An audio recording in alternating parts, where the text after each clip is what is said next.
this one particular spell because it's not on Averay. Bastard. Where was that? Oh yeah, okay, I've got it. Alright. Let's start. Alright. Okay, so when last we left off, you guys had just got back to the town, Cormoran Steppe, after rummaging through some dungeons and going up and down the mountain. You brought back Robert Wells, who was a dude that you found in one of the dungeons who was being experimented on. You don't know what the results of that were, mainly because he doesn't seem comfortable about being asked about it. But when you got back, you realised that you kind of came into a situation that was kind of already like in the swing of things, with a large crowd gathered around the guard barracks. When you investigate, you realise that Preston, one of the guards, had been stabbed with a poison dagger by a cultist during an incursion that happened near the town. Preston and a couple of his fellow guardsmen were able to apprehend the cultist, or at least one of them, and bring them back to the cells, who you later interrogated. After kind of a bit of back and forth, you managed to discover that there is a planned attack in the next 3 days, and that based off of the appearance of this cultist, he's from a different place to the one you invaded.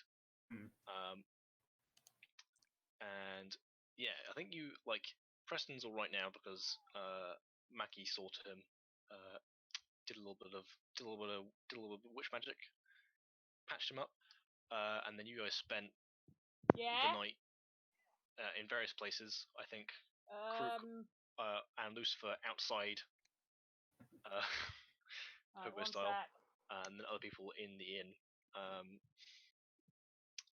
And yeah, I think that I'm not sure what you guys were planning to do next, but Reva is going to go to the shop and she will be back in 5 minutes. Okay. I will be back as soon as I can. Alright. What's everyone else doing? Well, I've already pushed Lucifer off me for being weird. Yeah, he did levitate you into the air while you were sleeping. Oh, did I buy the javelin? I did buy the javelins as well, didn't I? You did buy the javelins, yeah. Right. Because they're relatively cheap. I guess I'll.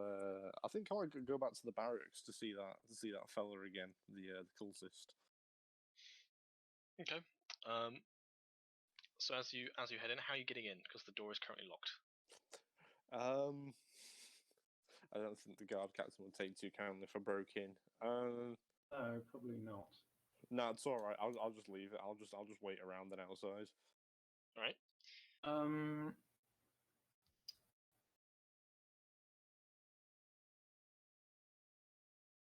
James, you planning on doing anything? Or? Is there a library? I'm trying to work out where this second group of Kenku cultists could be. So I'm wondering if I could find a map of the surrounding area, maybe I could look at some landmarks and maybe sort of. You were in this town briefly before the other guys arrived, so you probably know there isn't a library in the town. It's a pretty small place. Okay. Probably the closest thing to it would either be probably the biggest collection of actual books in the town is probably the temple. And yeah, you've talked to Maggie and she didn't seem to have any useful information about that, so you don't think that she would have anything more. But in terms of you're not sure that many people have many historical records of the area in this town, but your best chance would probably be the temple. Yep. Guess I'll go and poke around the temple then. Yep. Okay. Well, we're not poking around, not suspiciously. We're trying to go to the temple. Are you going with him, Crook, or are you still hanging around and outside the guard barracks? I'll go with him. All right. So It's been a while since I've looked at this guy.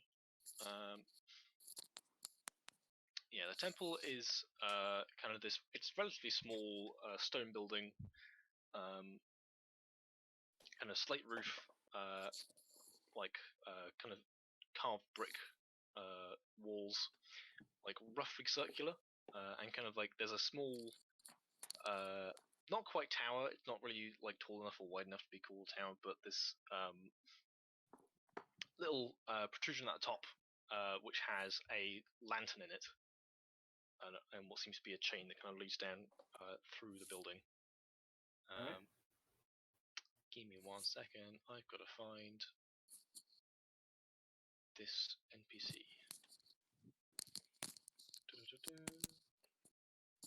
Where did I put him? Is it in Corner Step? I think it is. Yes. Okay.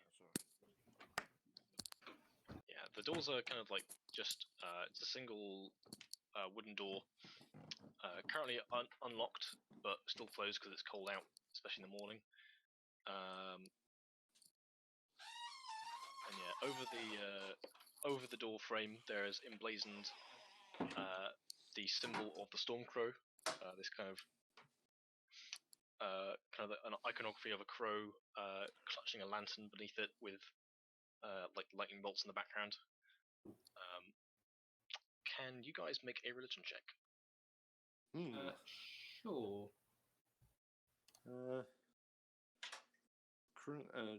I'll roll it on for the bot for this one. Give me a sec. That's one.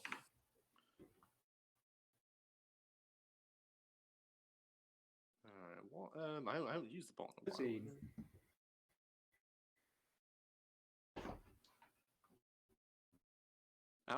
That'll be a 2 then, because I have -1 in it.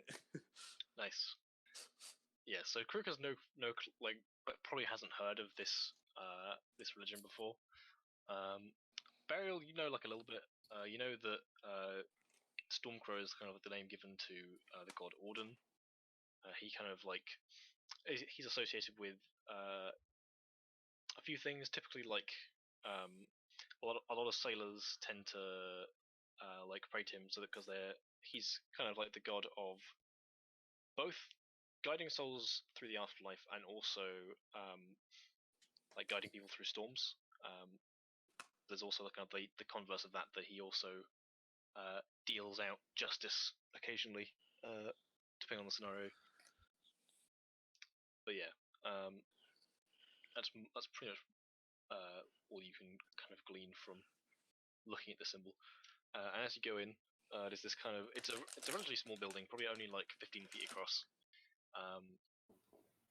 There is kind of like in the middle. There's a small a small kind of lectern that's currently empty with candelabras either side of it, and like probably like maybe like a pew or two, but like doesn't seem to be this doesn't seem to be a place that people would often like come and like go for sermons, that kind of thing. Like it's not quite that kind of temple.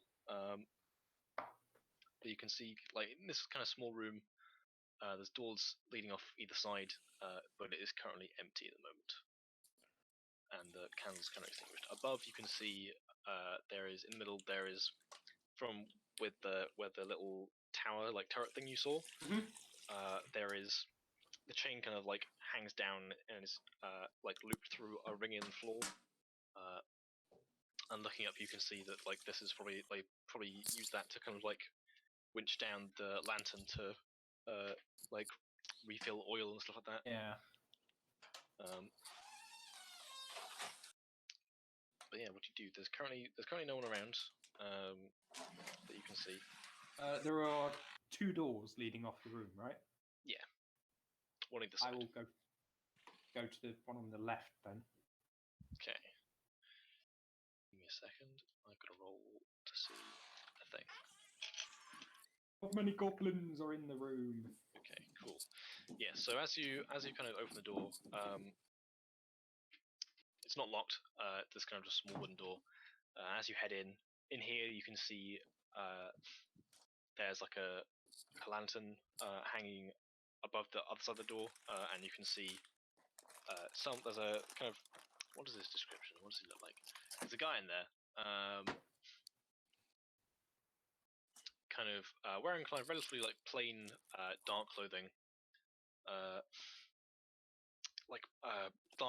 dark hair, just kind of wearing robes, and he seems to be kind of going about his business. You see like a sleeping pallet next to the wall, and like a cabinet, and a couple other things, but he seems to be making himself breakfast. It seems he's got like a small there's a fireplace, and there's a small pot steaming over it.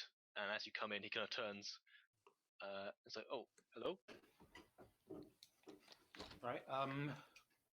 Burial is like, oh, I apologize. I was looking to see if there were any maps contained within this temple. Oh, perhaps. Just give me a minute. He kind of like gestures for you to like head out for a second. Yeah, I do. Yeah, and you kind of hear him shuffling around a little bit.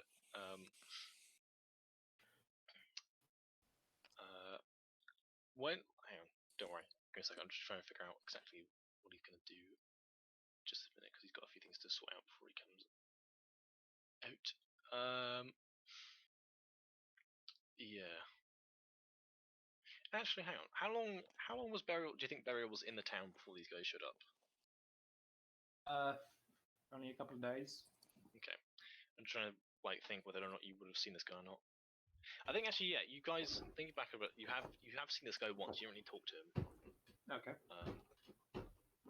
Back when you first came to the town, all of you, and went to that autopsy of a dude. Before, like this is before the Shadow Mastiff. He was there with the Reeve and the guard captain when you were looking into that, but he didn't really talk much there. He just seemed concerned. Yeah, you don't. I don't think you remember his name. I do not. Yeah. To your knowledge, he's human. He looks like just like yeah. After a few minutes of, you can hear kind of like clattering of pots, and you can like scraping of like wooden cutlery against a wooden bowl. He kind of comes out and like kind of gestures, like not really looking at you too closely, but he kind of walks past and like to the other door, and kind of gestures you in. As you enter, you can see, well, it's dark, so Barry, you can see a little bit. You can see like bookcases until he kind of takes out. Well, he can. I think actually, yeah, no, he just touches the like a wick on the side of the lantern the like dim lantern hanging above the door, and it kind of flashes into life.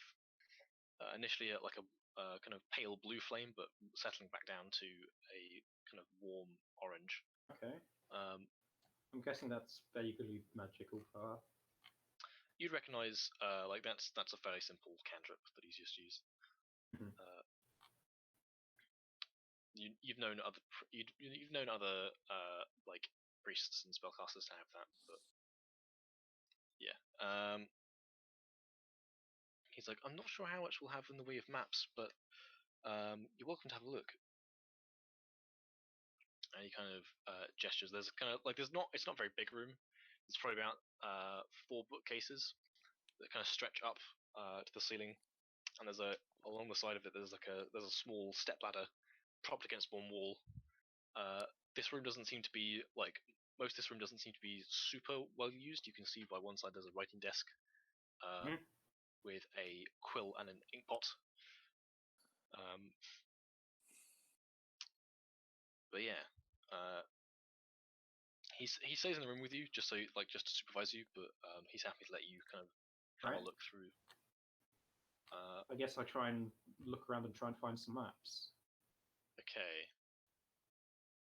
I'm trying to think what the hell to check for this, because there's a thing. there's a downtime activity you can do for this, but I don't think this isn't really downtime. This is like regular time, I guess. Hang on. I think I'm just gonna make for now. Make an investigation check, and depending on the results, I might ask you to make subsequent rolls. Just grabbing a book.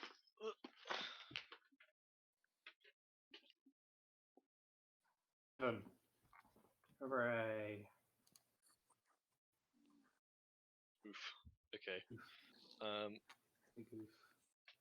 Krook, are you helping out? Yeah, sure. Okay. You can also make a check. What sort of check is it, Jake? Investigation. Investigation. Right. I got a 18. Wow, that is not expected from someone like yourself. But there you go. Yeah, I got a 19. Obviously -1. Not bad from Krug there. No. Hang on a second. I need to find something. Downtime revised. Where is that? Okay. Research. Yeah, because this is pretty cursory. Like look over, you're not going to get like heaps of information.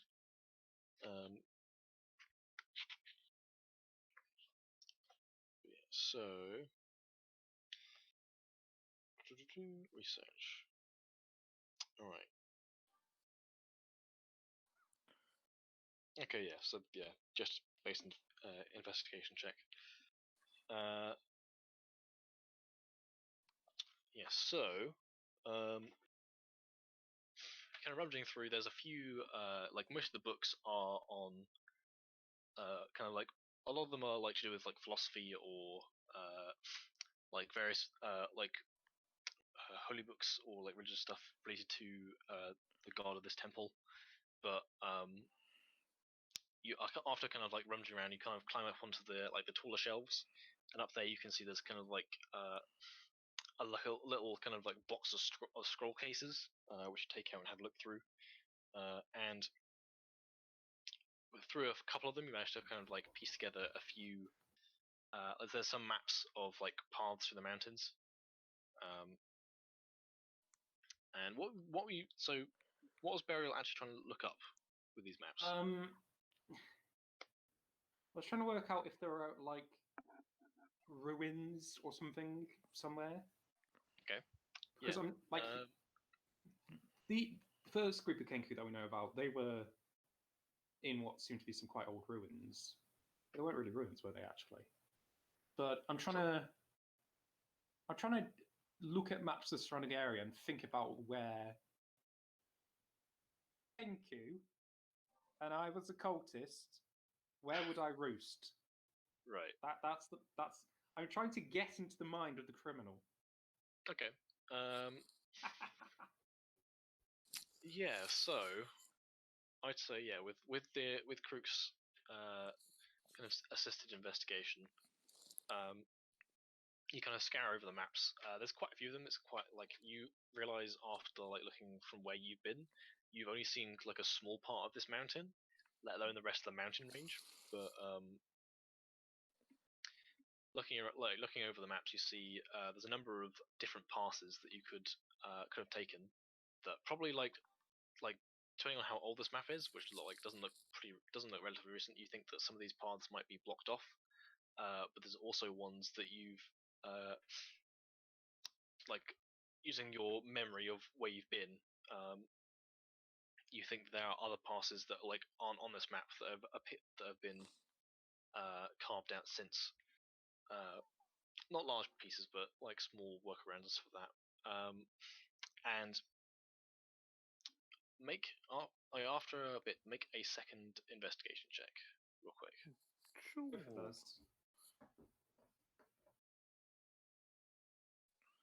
I got a 16.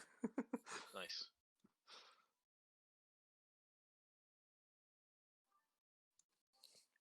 Anyone, because Okay, why yeah. not? So, you kind of bring out all the map scrolls and can lay them on the table, and yeah, with your combined knowledge of where you've been and like the surrounding area, you manage to kind of like pick out a few places where kind of marked on the maps is like various ruins. Some you kind of pick out the ones that are like closest to the Kenku settlements that are marked on the map. You've been to one of the settlements before, the one that was deserted, but there are more in kind of like a rough grouping that kind of like follow a rough line, kind of like at one altitude around the side of the mountain. And looking over it, you find several ruins. You think that like there's maybe one or two that would be probably the most likely. You think like a cultist or something someone might hold up in, given their proximity and how easy it is, like the routes were to get down from the mountain as well. Given they seem to want access to the town. And yeah, you think like do either of you have like parchment or anything like that in your equipment? I don't think I do. Okay. No, I don't. All right. So you probably won't be able to memorize this map, but if you can get hold of like some paper, this guy's got like writing tools, so you can probably copy out a rough copy of the map to navigate your way up the mountain. Okay. But you currently don't have those resources at the moment. All right.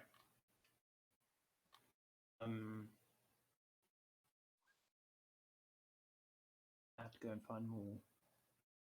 Yeah. I mean, go and buy some resources.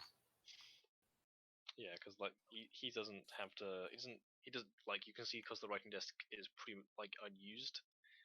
There's like maybe one sheet of parchment in there, and it's like pretty cracked. And seems to have been has degraded to the point where like it probably wouldn't hold together if you started writing on it. All right.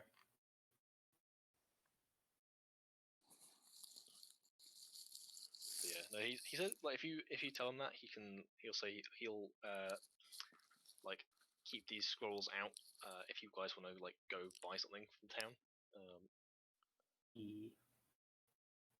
I'm not sure. Hang on, I'll look up how expensive paper is. Where the fuck is my player's handbook? Also, are either of you proficient in cartographer's tools? No. No. Okay. Yes, the map's not going to be great, but it'll help you out a little bit to find the equipment page. But yeah, no, the priest tells you.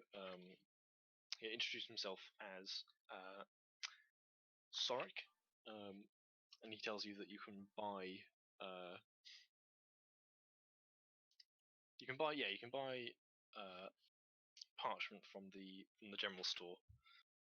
That's not too expensive. And yeah, if you head over there, looking at this, yeah. So basically, you can get paper, or you can get parchment. One sheet of paper is 2 silver pieces, and one sheet of parchment is 1 silver piece.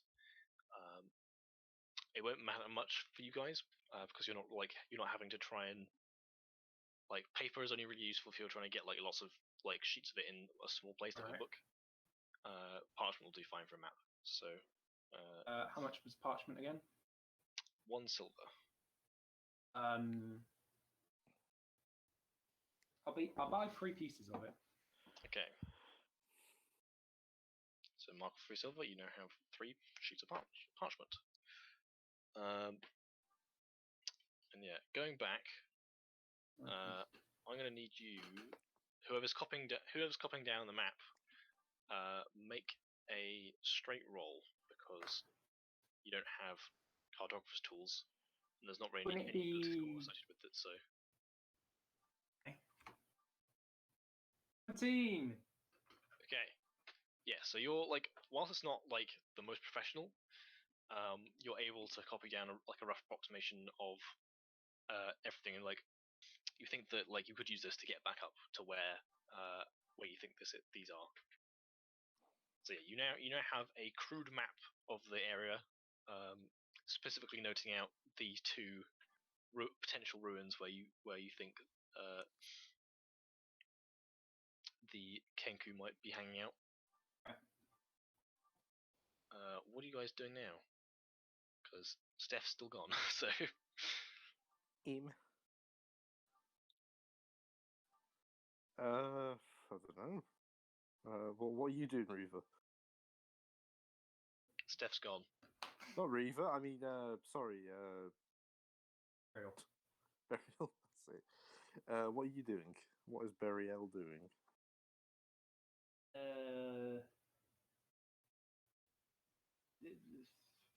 I guess I'll try looking through. What did you say the books were about in the library? Mostly like religious books. So either like holy texts, with like stuff about Orden and various kind of like stuff that the priests have. Other books are kind of like on philosophy or religious practices.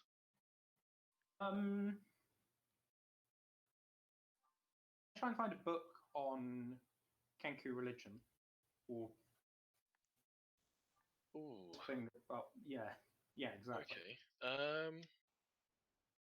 I'm gonna say make an investigation check, but at disadvantage because that's not the kind of thing we usually have there. That's the KH thing, right? Yeah, I got it. Yeah.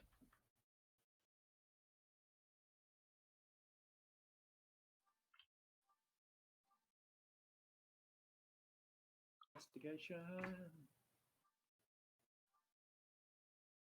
I think you missed something.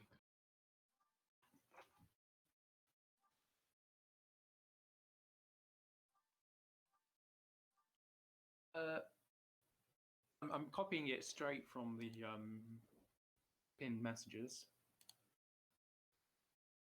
Yeah, don't include the bonus thing in brackets. That won't. Yeah, I changed that to my actual bonus. Is there a space between that and the bonus, or is it still? What do you mean? So basically, what you should have is exclamation mark RR space 1 space 2d20 KL1 plus, and then one of your bonuses without any spaces. Yeah. Hang on, I'll see if it's the bot or whether you're doing it strangely. What's your investigation bonus? Sorry. Oh, don't put it in the square brackets. Oh, okay. That's how it works. 15 then. All right. So. All right.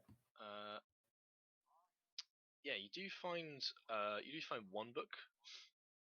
It's kind of a small one, kind of old, and as you kind of crack it open, it is in common. The Kenku don't really have regular Kenku, at least to your knowledge, don't have their own language.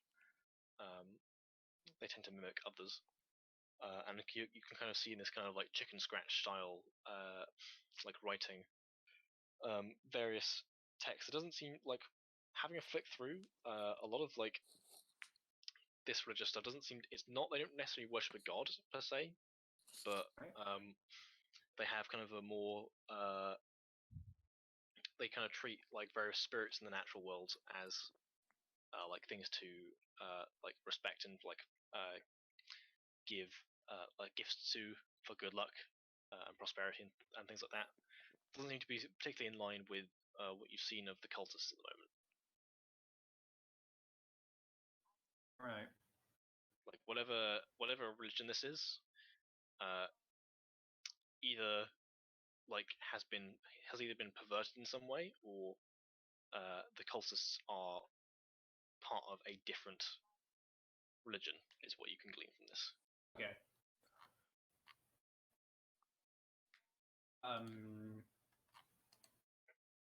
That's all I'm gonna get from this, probably. Probably, unless there's any like weird nuances you want to know about Kenku religion.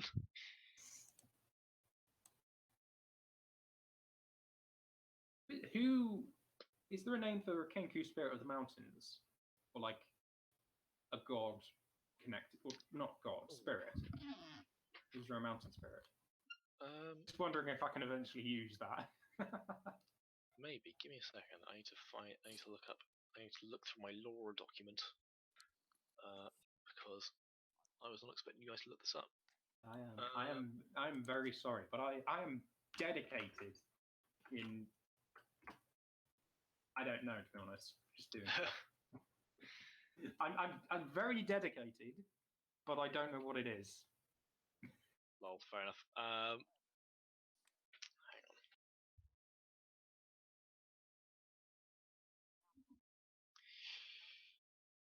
Ooh. Hang on. I need to find. Hang on. Fucking me. This is kind of buried in my notes. This isn't like even notes for this campaign. This is like world building stuff that I've written up a while ago. So,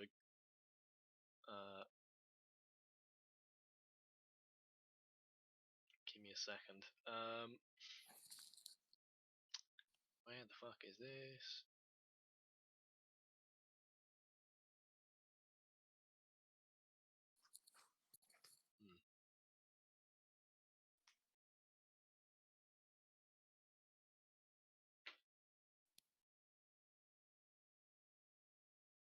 All right.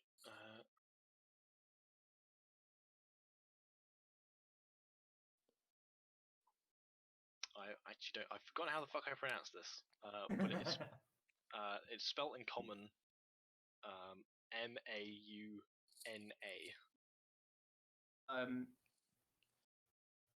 Mauna. I pronounced that Morna. Yeah. And what are they? They are because they're kind of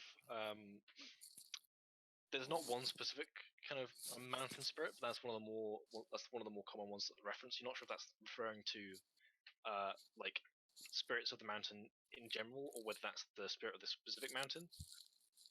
But it's something that's referenced fairly often when the Kenkyu are kind of trying to pay homage to like journeys or like ward off the cold, that kind of thing. They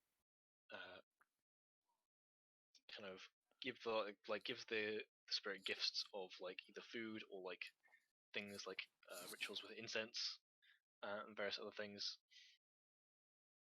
Nothing like it's a little almost kind of like pagan style, but a little bit more zen, I guess. Right. But yeah.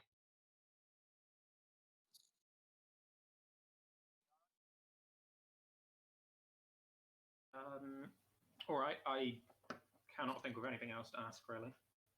Yo, Reaver's back from the shop. Aha. Hello. Ooh. Good timing. I found beef jerky. Beef jerky. Yes, beef jerky. Fair enough. Yeah. So what? I'm not like what was Reaver doing while these guys have been fucking around? Because Burial and Crook have been doing some research while you've been gone. Alright, so where exactly did we leave off? We left off at the blacksmith, didn't we? I think most of you guys left the blacksmith, but it's the morning at the moment. Oh yeah, Reaver left to go find Maggie. Yeah, I assume she would just be wandering around town with Smick trying to still pawn off the crap that she picked up. And found beef jerky.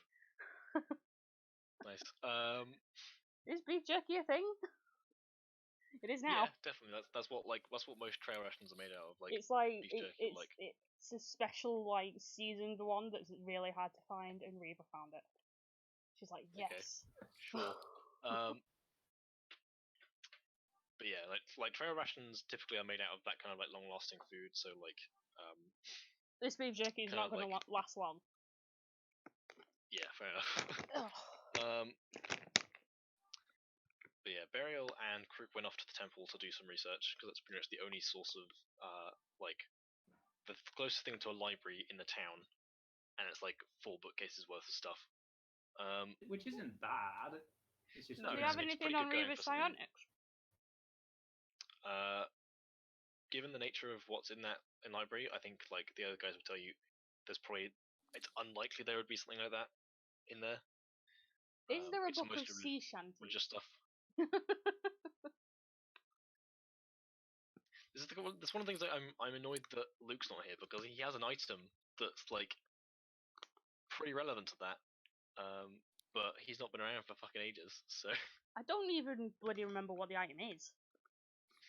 No, and also given that Lucifer's like wandering off doing his own thing, you can't really ask him either.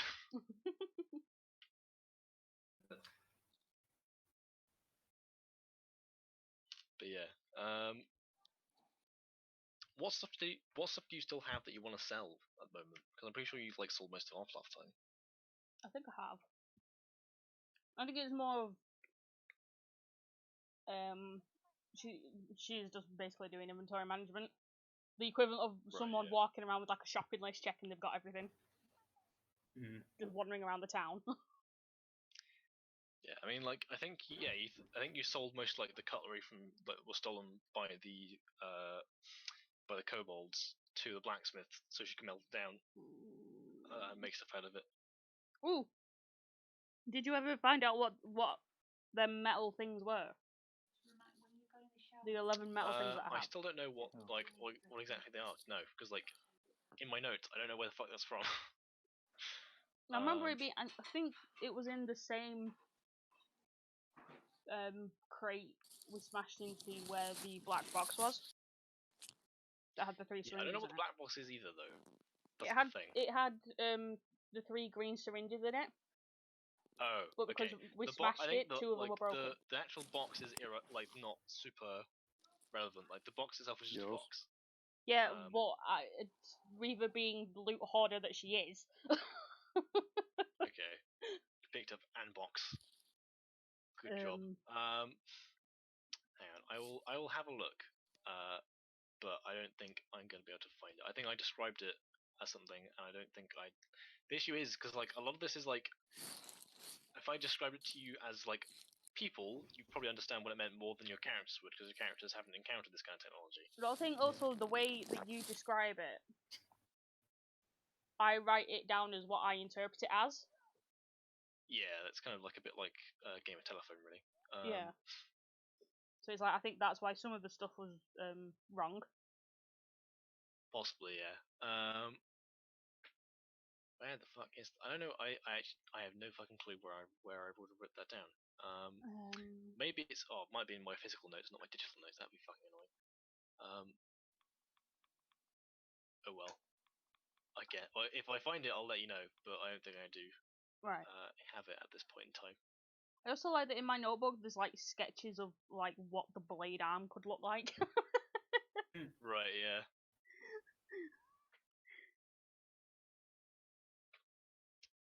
But yeah, so at some point I'm guessing you guys meet up after doing all your various things. Yes. Well, the town's not that big, so I assume she would have seen them wander off to the temple and just followed eventually. Yeah. Oh shit! Actually, I think I might know what the metal things are. I think there might be ammo for the energy rifle. Well, if they are, then I would have given them to the captain, wouldn't I? Yeah. I think I think like the way the you reload those is they've got like they're kind of like clips. They're very slim, and they kind of like they're only like a centimeter across, but you just like slot them in underneath, kind of thing. Yeah, because I think when I found that I hadn't figured out how to use the energy rifle yet.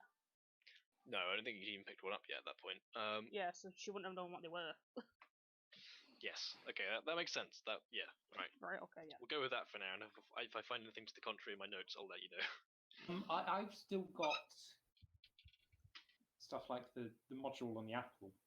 Yeah, you do. I mean, you stuff you I have just called some module on you apple. don't know what it is yet. All right. I do want to hang on to those though. Yeah. I do have notes for those at least. Yeah. Just checking. Make sure I know exactly what you've got. Okay. I think Burial has. So you picked up 3 of the 3 of the the pink fire canister things, which I think you used. Yeah. You picked up we 2 energy cartridges, which is what the ammo is for the guns, and 1 thing I can't tell you the name of because spoilers. Plus a dusty toolbox with a plasma cutter, a wrench, some duct tape, some soldering iron, a solder, I'm pretty sure and a portable battery pack. the thing that you can't tell us the name of because of spoilers is the reason why James called it the apple. Yes. So every time he says the apple, also we have no idea what he's talking about. You described it as apple-sized. So it's kind of like that's kind of it's about that size. It's pretty square. It's mostly kind of cubic with a few kind of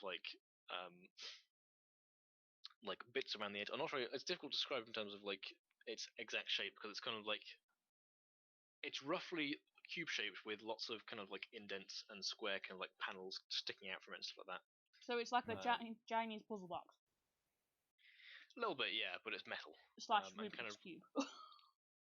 It's kind of like this kind of slightly brushed kind of brass or gold kind of style thing, but it seems to be a lot more robust. Also, are we finishing at 5 today? I think so, yeah. Well, yeah, somewhere around 5. It depends when you guys need to go, but I don't think I'm not going to go any later than 6. I haven't got any pressing commitments. That was good for me, I think. I was thinking more of food. Yeah, food. Food, glorious food. Don't, because I will start singing the song for my food. I didn't know there was a song from Ice Age with food in it. Yep. Yeah. Look up the Vulture song in Ice Age. I can't remember which Ice Age it's in. I think it's 2. Because number one is the Kid. I've actually watched number 1 the least, I think. That's because they won't show it. They keep showing the other ones. But yeah, no, Ice Age 2, classic, good shit. Ice Age 3 got dinosaurs, good shit. I actually can't remember what happens. Is there an Ice Age 4? I think there is. I can't remember what happens. Yeah, there's like 5 of them. They go off on a glacier. 3. Oh, that one's got pirates in it, and it's a weird. It's basically yeah, a musical. Continental Drift, and the captain of the pirates is Peter Dinklage, and it's hilarious. Yeah. You guys do know that the Food Glorious Food song is from Oliver Twist. No, because I think it is, but it's also they did a parody of it in Ice Age 2, and it's funny with vultures.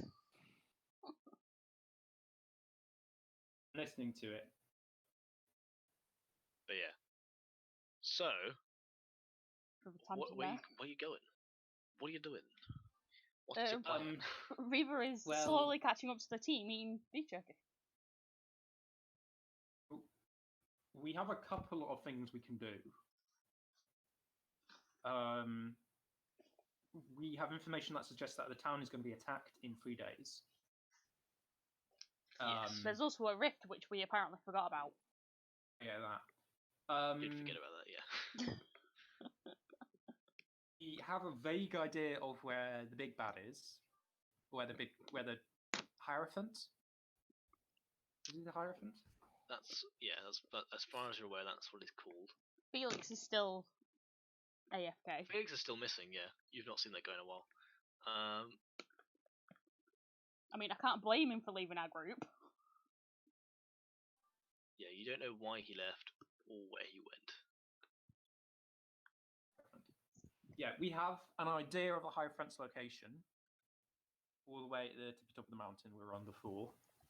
Oh no, under the top of the mountain.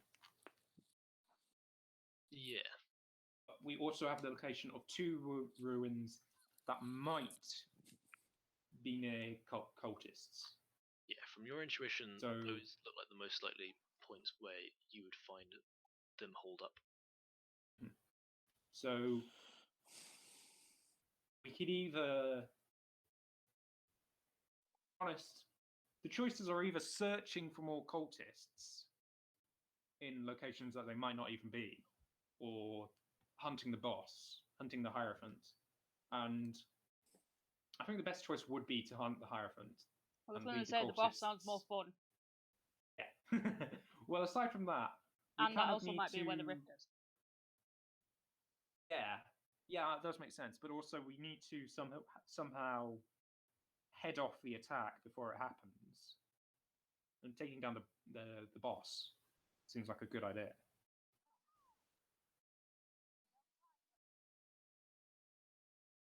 All right. Just for reference, that's what you found in the crate, the toolbox you had. Yeah. I've redacted bits that are either not relevant or spoilers. So Okay. some of those things I don't think Barry would recognize as what they are, but I don't want to have to describe each one of them in a way that you would understand them as It's characters. fine. So I'm going to leave it for now. I think I got rid of those 2 energy cartridges. You Or, might. I think I've already thrown them at someone. The fire canisters were the things used to plug into the machines and turn them on. I love how there's duct tape. Yeah, there's duct tape. There's duct tape, like a soldering iron and like solder, portable battery, which I think is like if you had like that's the black box I think Burial had. I described it as it's basically it's a car battery essentially. All right. But not for a car. It's just that kind of size. You also have a wrench, so you basically you can use that as a club if you want. Not. You also have welder's goggles on your head. I do. I love these goggles. Yeah, you do. So yeah, you've got goggles, so you don't get blinded when you try and use the plasma torch.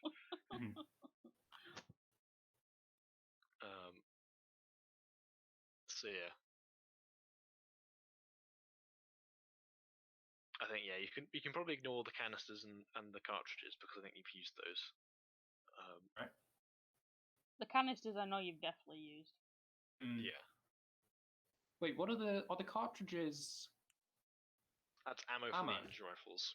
You know the energy rifle that I had. Yeah, I think I did actually give them to you.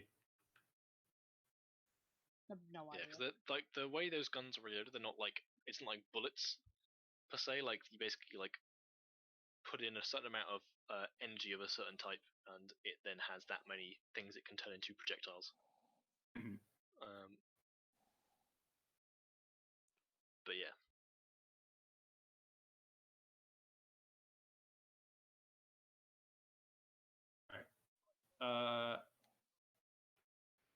I will save that picture just so I have it. No! Fuck, I accidentally closed Animal Crossing. You're playing Animal Crossing? I had it on standby, and I just accidentally closed it. Oof. I was going to play Animal Crossing.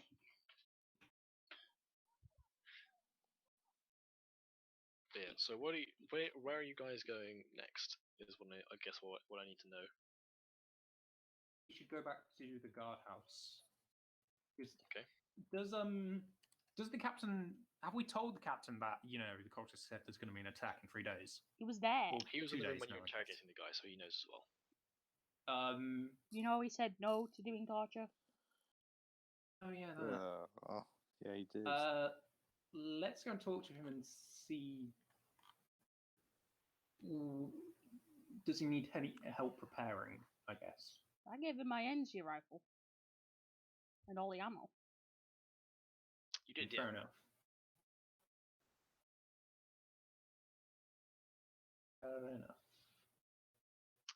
So yeah, currently like the guard barracks are still like locked at the moment. Like it's still relatively early in the morning. You think the priest you met was only up because he's a priest. He needs to do morning prayers. You guys mostly woke up pretty early because Krook was sleeping outside, and woke up with the sunrise. And Burial, you're an elf, so you only have to sleep 4 hours. So. Yeah, I had a bit of a Reaver doesn't have to sleep either, so like the 2 people that sleep for 4 hours were the ones that were smart enough to get a room. Yeah. While the 2 party members that actually need sleep slept outside, hovering. Yep. And spooning each other. A little Well, bit. that's what Krook thought when he woke up, but it turns out Lucifer's just using him as like a bedroll, but in the sky. Of course, Bedroll in the sky with Lucifer in the sky with bedroll. He is the worst, Lucifer. Rook in the sky as a bother.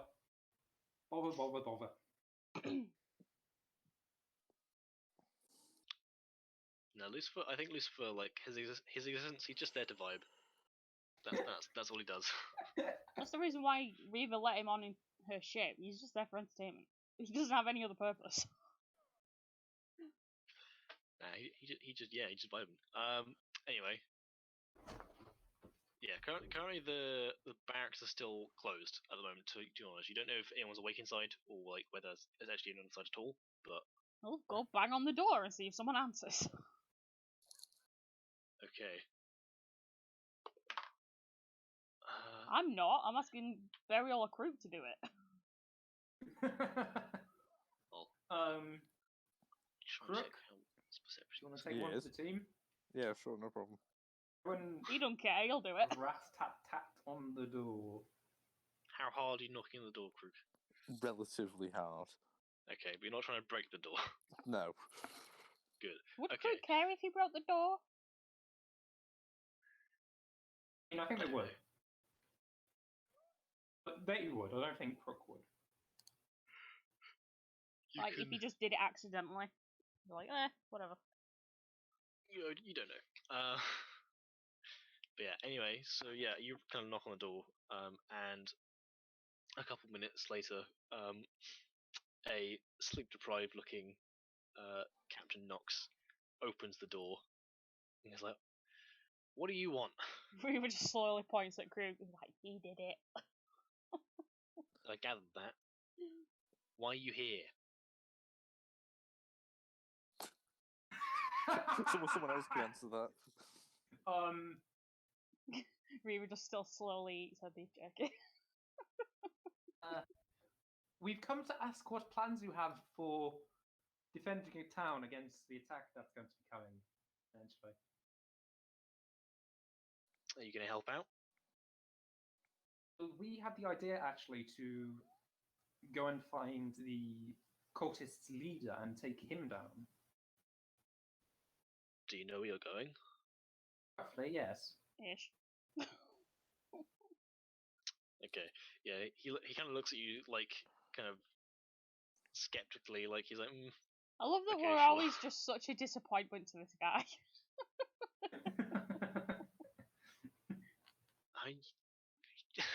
Like, is it any surprise, to be honest?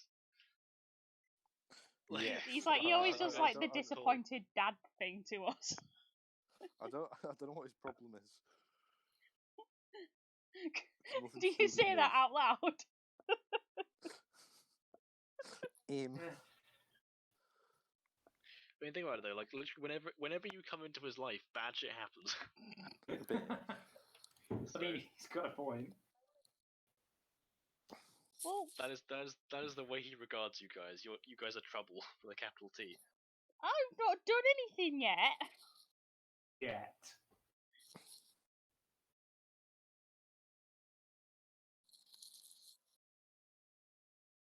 Right, what was the conversation?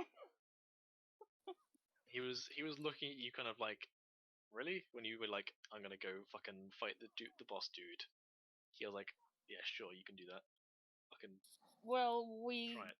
gathered that we could just let the attack happen, or we could go and try and stop it at the source. And we have a rough idea of where it is, it's just getting into it. He's like, okay, well, if you think you know what you're doing, I can't stop you. Whenever the hell have we known what the hell we were doing? Are you saying that to him as well? Since you've met us, did you really have that thought? No, but you have a way of, well, I'm there's bullying momentum through to shit. your actions that doesn't seem to be able to be halted. Oh, thanks. That wasn't a compliment. What a guy.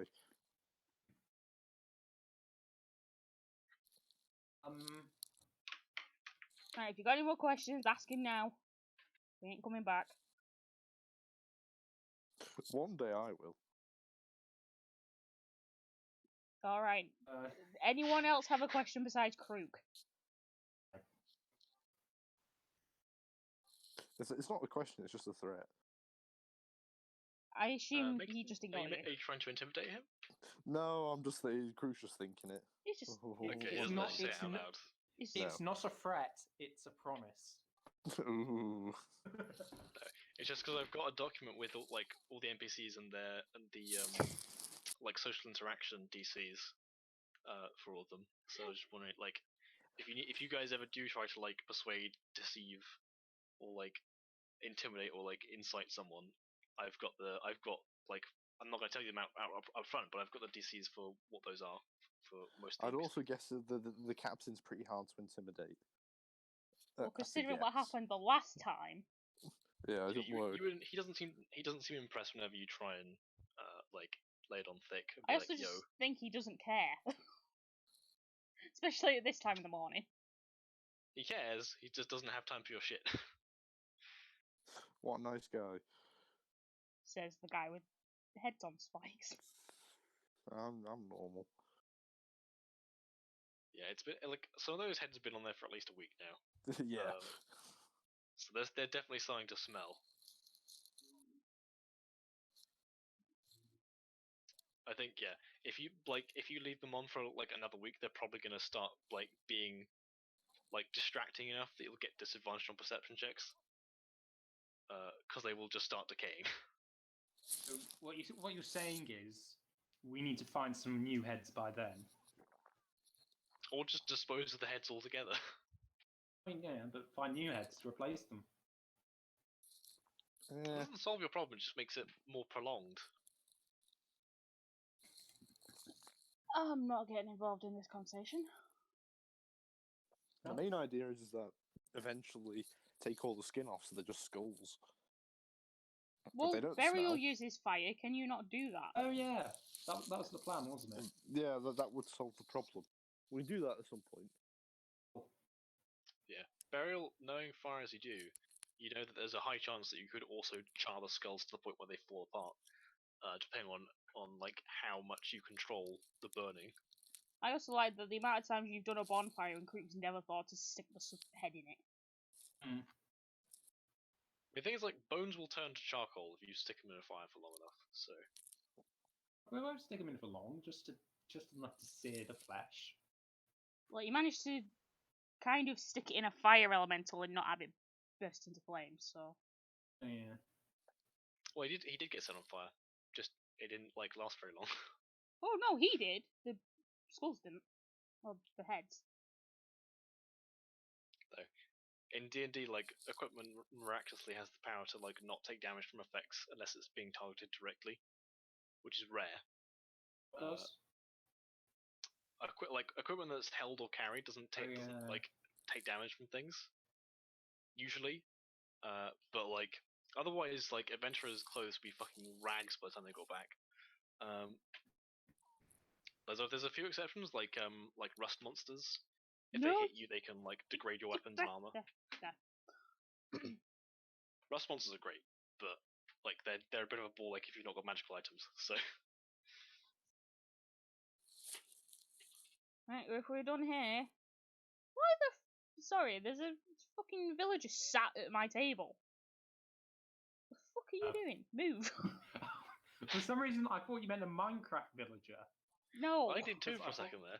Yeah, I forgot you were talking about Animal Crossing, so I was like, why is there a Minecraft villager? Well, he's sat at a table that I have outside my house, and he's also eating cake. Where the fuck did he get the cake from? He baked it himself.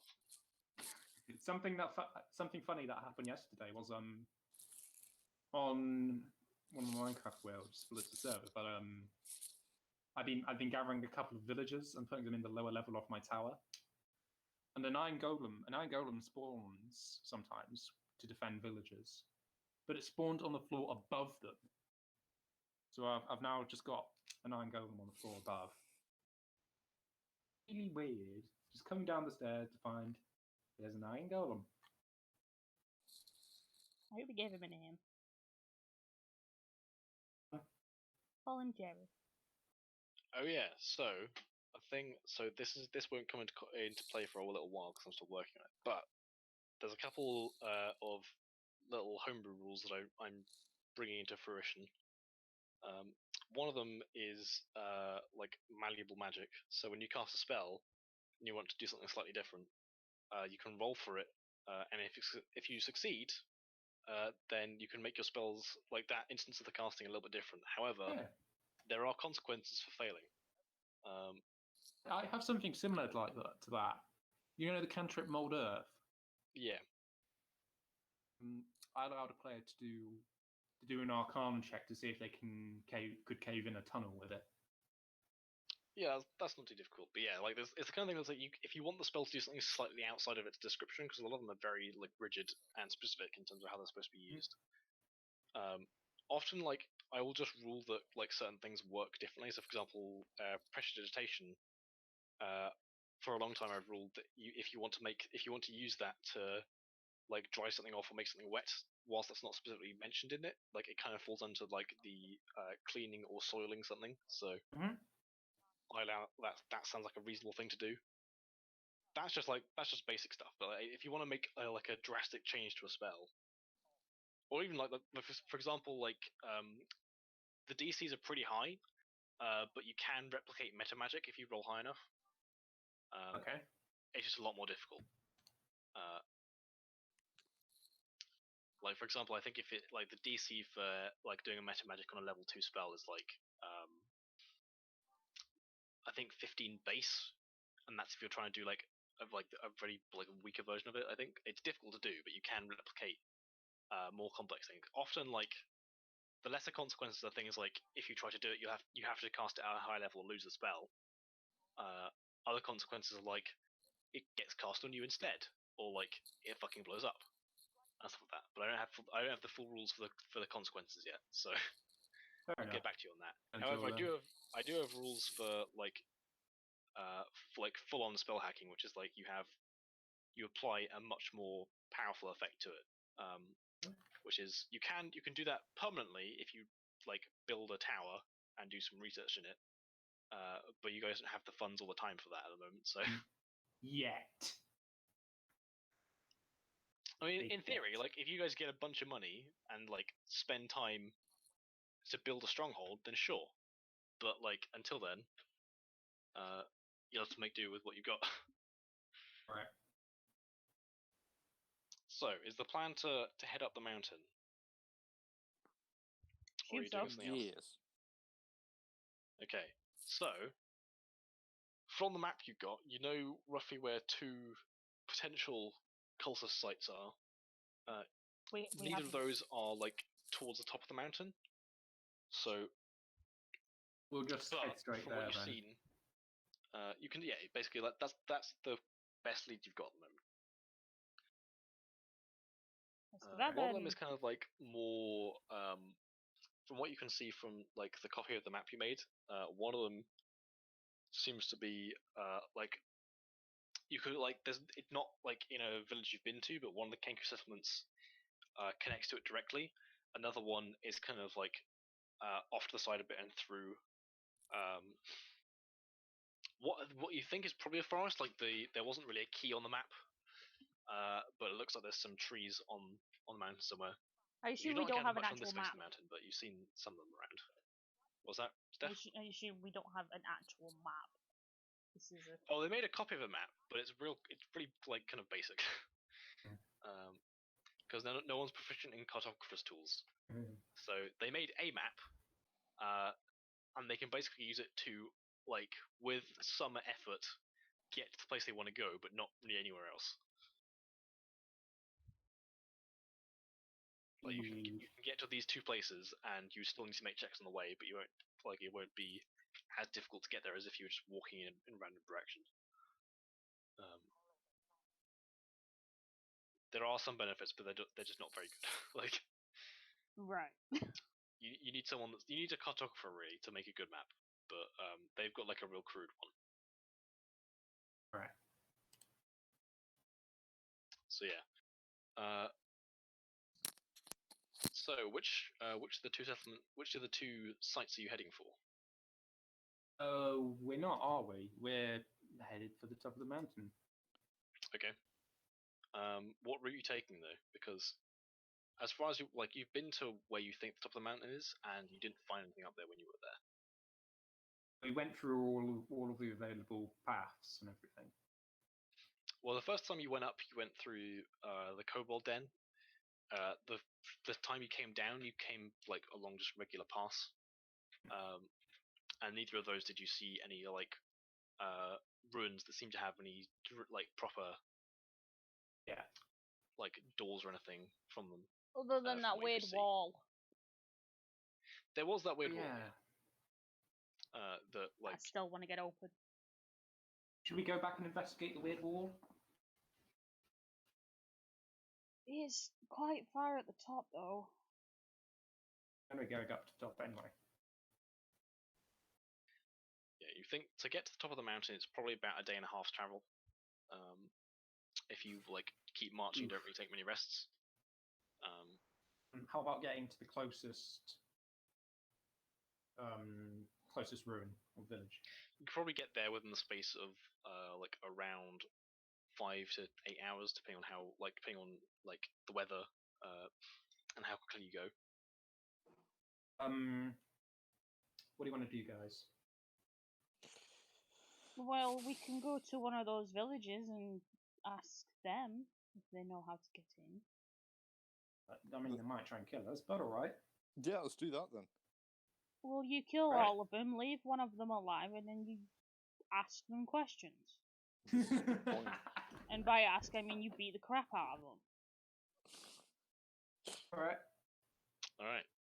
So, as you trek up the mountain, I would like whoever's using the map to make a survival check. You're the best survival. I've got +1 to survival. I have +4. I have +4 as well. So, one of you use it, please. Yeah, of course. Okay.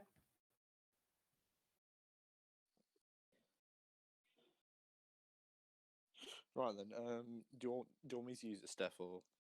If you want. Sure. All right then. Survival check. 22. Nice. Yeah. So, whilst you've not been this route before, it's using the map. You're used to navigating through the wilderness, so it's not too difficult to find your way to where you're going. However, I need to check Reaver's thing real quick actually, see if this is a potential issue. For reference, Lucifer is coming with you. He's just being quiet. Alright. That's unnerving. Because otherwise, if he's not with you, then it's going to be real difficult to explain how he pops up later if he does. Yeah. I just need to check something real quickly with Reaver's subclass to see if that's a thing that she gets a benefit from. I don't think it is, but it might be. Yeah.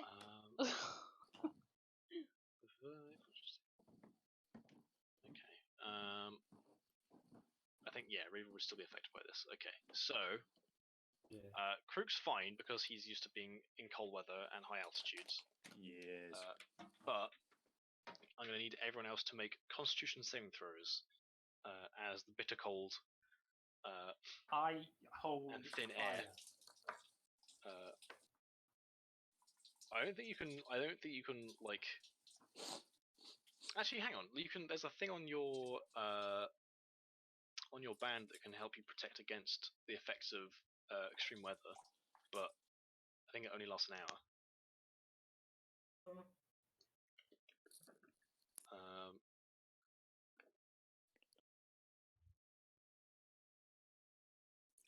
Yeah, because if you expel conflagration, you can. I think. Hang on, isn't it? No. It is. No, it's the sequester heat you can use to give yourself resistance to extreme weather for 1 hour. However, yeah. So basically, you there's ways that burial can handle that, but not with you can't cast your cantrips and stuff to work that out. No. All right. I'll just do a con roll then. You're a sorcerer, so you should be fine. Proficiency in Constitution +4. 17. Okay, so yeah, Krook and Burial are fine, but Reaver, as you're kind of heading out the mountain, we'll see what Lucifer rolls as well. Lucifer's not doing well. Yeah, as you kind of like trudge up the mountain, both Reaver and Lucifer are not looking so hot. Check what the effects of extreme cold are. I think it is. It might be a level exhaustion. I'll have to check. Give me a second.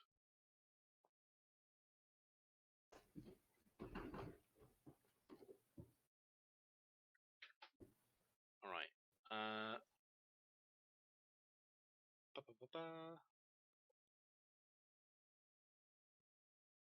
Yeah, I forget where this rules actually is. It's annoying. Okay, so where are you? Oh, you bastard! It's not even there. Ah.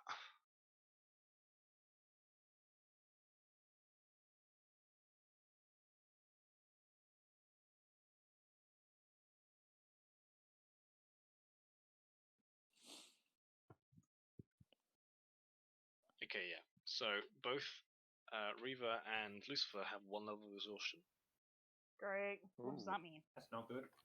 as you make your way up the mountain. So I think I pinned this actually. Or I hope I pinned this. If not, that'd be annoying. I didn't. Fuck. Okay. Well, I think I believe that's the at same amount of most, exhaustion I've got. Actually, I'm still it on might level be. 1. Yeah, I think you still have left over because long rest only remove 1 level of exhaustion. Hang on, if I look up.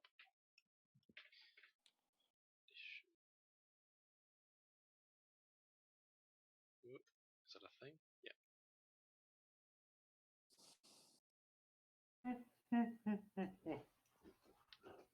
There we go. Yeah. Okay. So Reaver and Lucifer currently have disadvantage on ability checks. That's not good. So yeah, yeah, it is bitterly cold as you're making your way up the mountain, but kind of Beryl, your inner kind of heat from your draconic bloodline helps you fend off the cold. But Reaver, with your kind of quasi undead form, struggle to maintain yourself with the lack of a more metabolic furnace that you used to have. Anyway, so yeah, as you with that survival check, you easily make your way up to where you want to go. You'll get there pretty quickly. You'll get there within like a couple hours, which is a lot faster than you would otherwise. So, as you kind of make your way up the pass, moving through like a different kind of valley route than the one you took before. You arrive in kind of outside the gates of this settlement, similar kind of like the jade inlaid statues, except this time one of them is missing its head, and you can see kind of down the hillside it's rolled and shattered. And as you make your way in, you can see a lot of the homes are like you can see scorch marks and like burnt timbers where you can. This is quite obviously that this village has been burnt down. Right. I wonder if this is the ones. This is one of the ones that Sol mentioned. Sorrel? Is that his name? Maybe, you don't know. The bird, you mean Naracrocra? Yeah. I think yeah, it might be one of them. You're not sure exactly. But yeah, as you kind of make your way through these kind of burnt ruins, behind you can see this kind of equally like this is probably like what you can see kind of like where the fire spread from. It's this kind of large, probably what used to be a chapel, where like most of it's like the actual structure of it has survived for the most part, though the spire has collapsed, and you can see it shattered across the mountainside, and kind of like half snapped off, lying in a copse of trees. But the windows burnt out, and the insides kind of like you can see scorch marks and soot over parts of like the door frames and the windows. And as you enter, I would like you all to make perception checks. Sure. Hooray! 20. Unnatural 20. Nice. I'm rolling well today for things. 8. You are rolling pretty well, yeah. You've said that too early. Yes, I have. This is very true. Let me just check. You're gonna die now. Okay. Hang on. Where's the goddamn sheet? There it is. Yeah, so Lucifer is pretty distracted by being cold. Yeah, so Burial and Lucifer seem kind of like oblivious to this, but both Reaver and Krook clock on to like out the corner of your eyes and through like in the like window frames, you can see movement. As you see like only for like a second, but you see like flashes of something moving around, and you can kind of hear like echoing, like even cutting through the sound of the wind, the sound of rocks scattering from inside the church.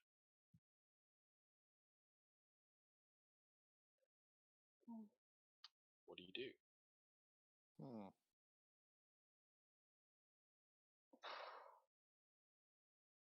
Set fire to it.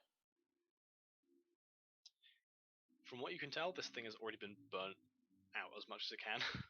Damn it. It's pretty much only the stone now, where like most of the roof has caved in, or like been like fallen over, where wooden beams would have once held it up. Can I sneak up and peek Give me a second through to the roll. window?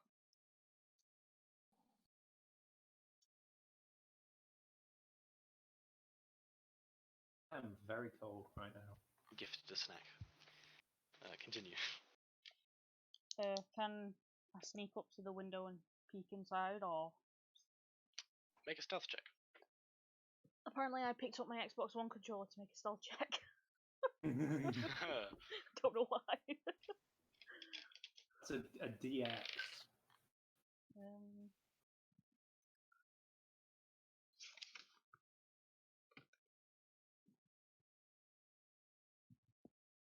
Really? Okay, yeah. Shit. So as you're kind of like moving up, you're kind of like trying to move quietly, but as you kind of like stand on a small pile of rubble to try and look through the window, it kind of collapses beneath your feet, and you can hear from the inside whatever was moving around abruptly stops. They definitely seem to have heard you at least. Great. What is everyone else doing at this point in time? Have I noticed that things are going on? Reaver, like you noticed that like Reaver kind of like froze as soon as she fell from the things, and Krook also seems to be alert. So you gather they've noticed something, but they haven't told you yet. Okay.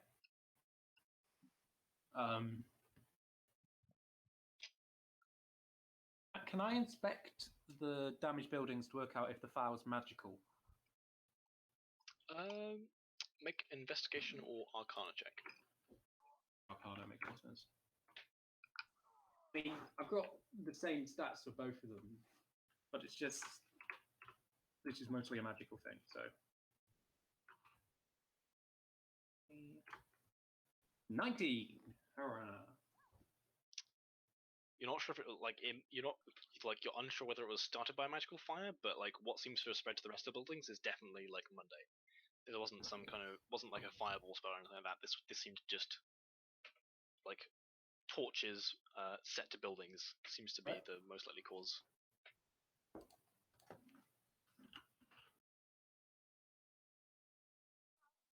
Krook, you doing anything? I guess I'll just be on alert, looking around for things. Yeah. Make a perception check. Yep. Or investigation check, up to you. I'll go perception. I gathered I because you're got not very a- intelligent, but you're quite No, I'm not. 17. 17, okay. Despite the fact that, like, you kind of heard the movement stop from inside, there's definitely still, like, at least, like, 3 or 4 things inside the church. Right. You're currently not, like, you're currently at an angle that you're not within line of sight of the door, which is currently, like, just gaping open, because the wooden door would have been burned down.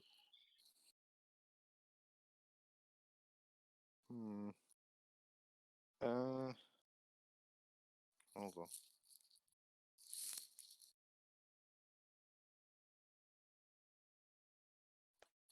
You still there? Hello? I'm Yeah. still here. Yeah. I don't know as much I can do. So we've heard something then, haven't we? There's definitely something inside the church, and it's And they trying may to keep also quiet. now know that we're here. Can I go and have a look around for it? Are you going inside the church? Yes. Okay. I'm gonna roll some things real quick. Okay, one of them definitely gets. Okay. Okay, that is. Ooh, probably not mine. Okay, so,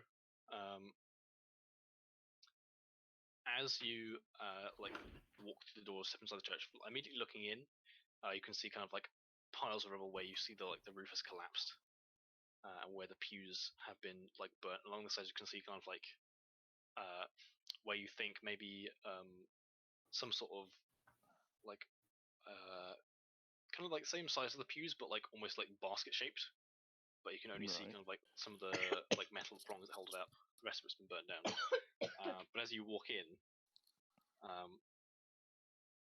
you can kind of like you can just about make out like the silhouette of figures like hiding in the wings of this kind of like the two kind of branching off from the church. But as you step in,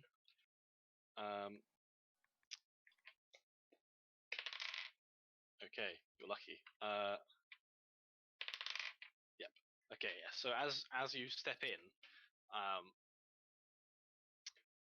a figure from beside you lashes out with a blast of eldritch energy, but with your innate kind of danger sense, your kind of the hairs prick up on the back of your neck before it happens. You kind of dodge out of the way, and I would like you to roll initiative.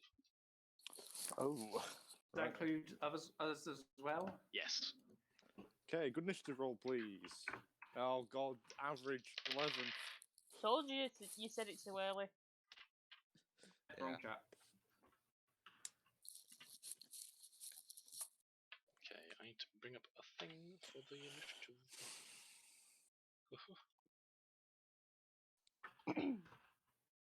That's the page. Cool. All right, so Give me a second.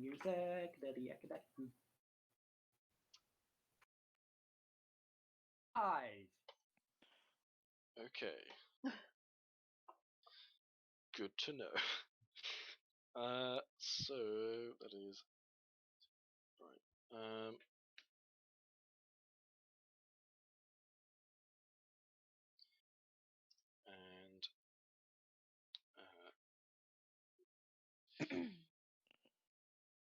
just write down the initiative for these boyos as well. That is, what is the bonus? That is +2. Okay,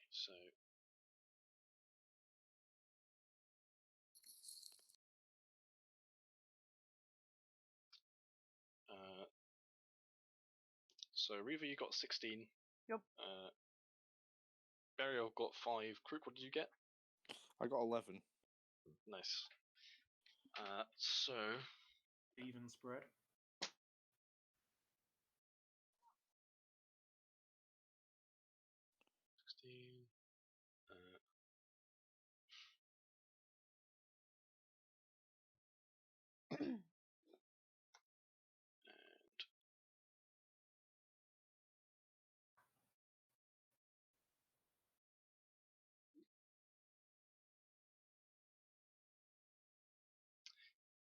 should have this set up earlier, but so yeah, I need to pre-roll initiative sometimes. I just don't. It's really annoying. Right, and I'll roll for Lucifer as well.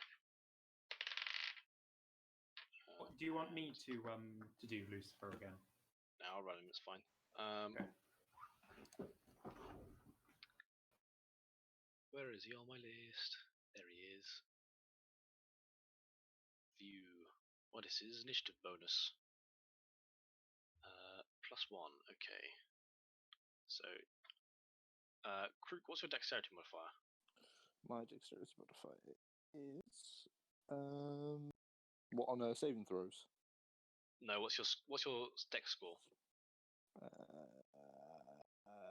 12 plus 1. Okay, Lucifer is going first. Because he also rolled 11, but he's got a 13.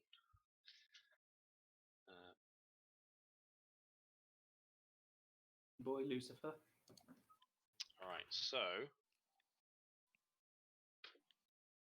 as we start the initiative, so unfortunately, for you guys at least, you do not go first.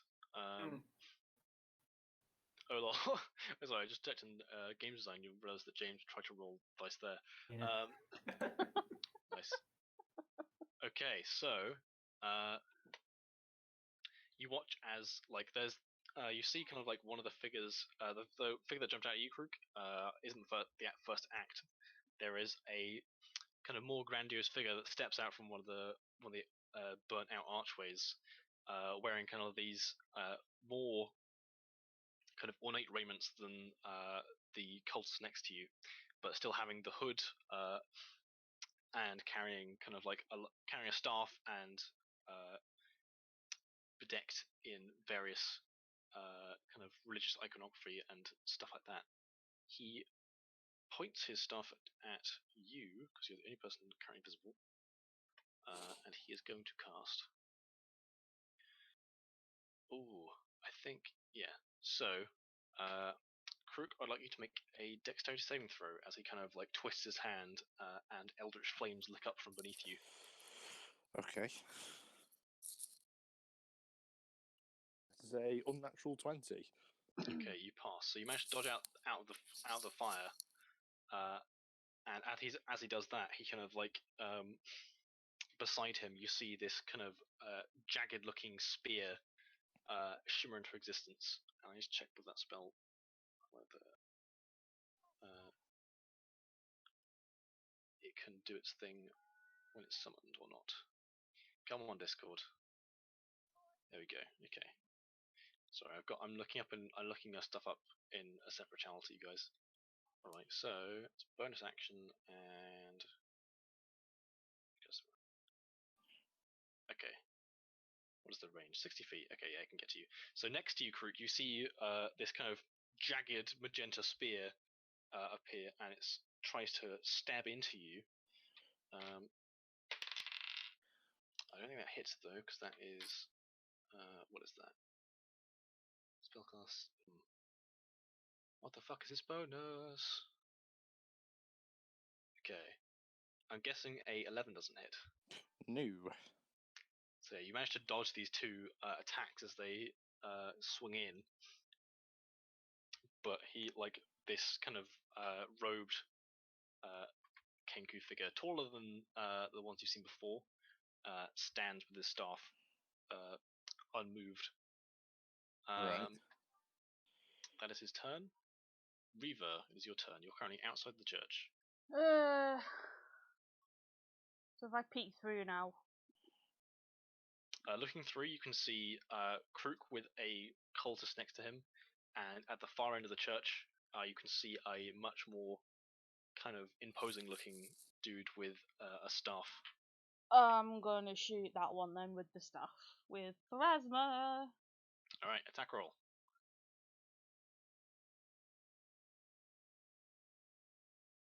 I can't remember if it's +4 or +5 on the first one.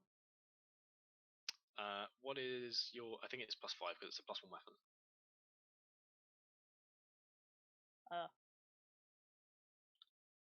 10 misses, Damn it. unfortunately. So as you kind of brace yourself against the stone in the window, and you fire. The shot rings out as the barrel splits, sending out this metal slug into But as the kind of the cultist turns around, it just slams into the stone brick behind him, showering dust. If it's the area, but behind missing. him, can I pull it back so it does damage to them? Can you do it as a bonus action? I think you can, can't you? Hang on. Give me a second.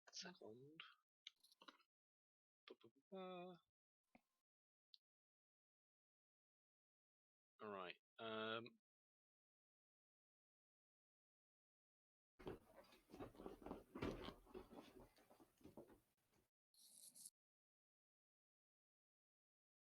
Yes, you can do a bonus action. Yeah. So, he makes a dexterity saving throw, I believe. Yes. I think he fails. 15. Yeah, so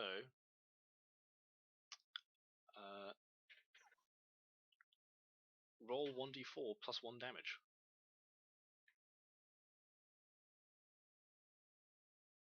Oopsie.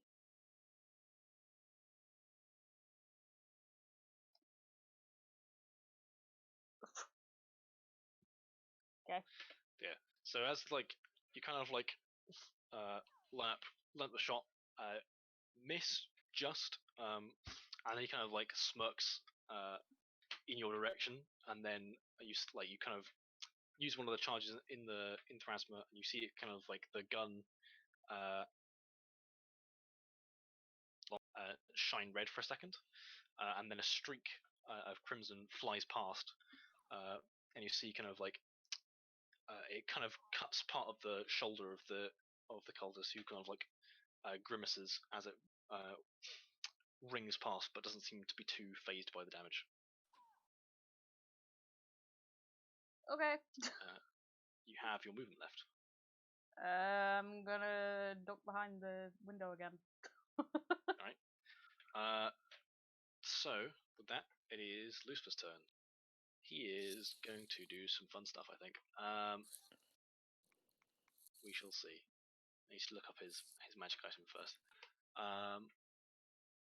Alright, so...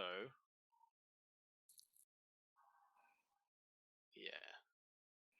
Okay. He hasn't seen the other one yet, so he's not going to do that yet. Spells. What spells does he have? He's got a fuck ton of cantrips, man. Holy shit. Yeah, I think he I went find mad it with the funny, cantrips. He likes his cantrips, and the funny thing is, at least 2 of those are melee build cantrips as well, which is kind of funny. I think he's going to mind spike the dude at the back. He kind of runs in next to. Actually, I'll roll. I'll see if he goes for the guy at the end, or the guy in the window. He goes for the big guy. Okay, so you see kind of Lucifer reach out with a hand, and you see the cultist clutch his head. However, he resists the effect, only taking half damage. As Lucifer attempts to plunge a psychic splinter into his brain. That is takes 6 damage.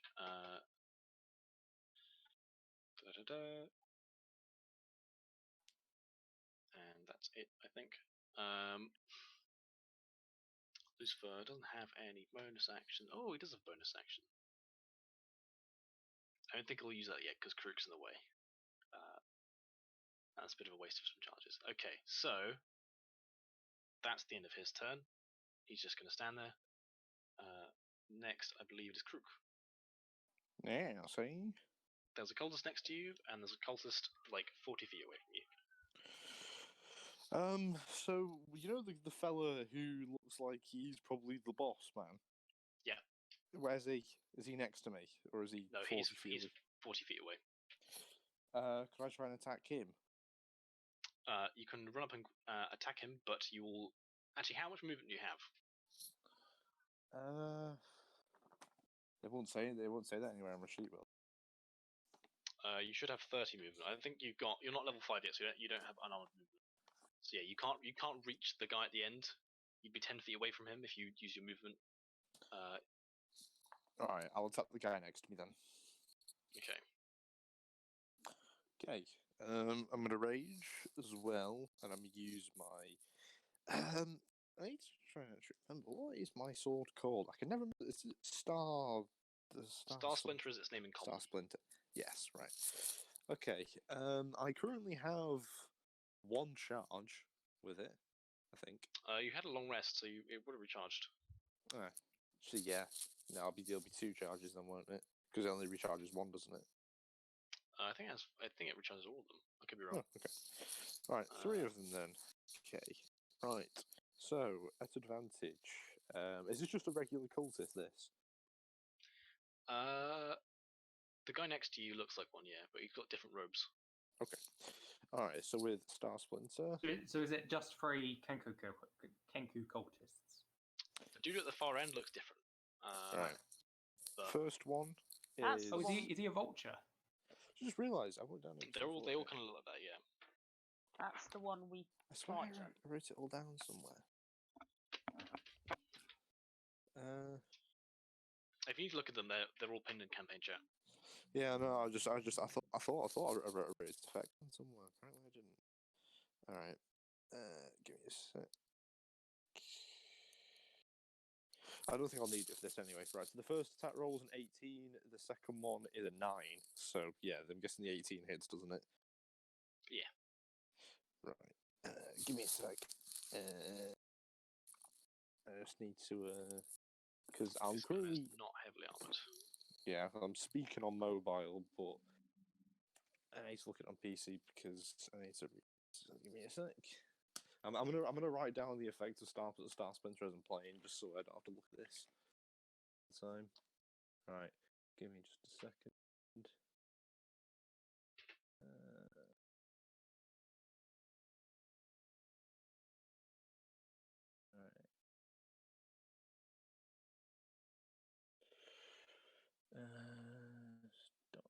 I still have my my what's it called? My grappling hook as well. Oh yeah. Yep. You've got the bright Right. silver reel. Okay, so it's 2. Right, damage then. So the first D6 is a 1. The second one is a 4. Okay, and then plus the that'll be 6 in total then. Plus the D4, that means it's 8.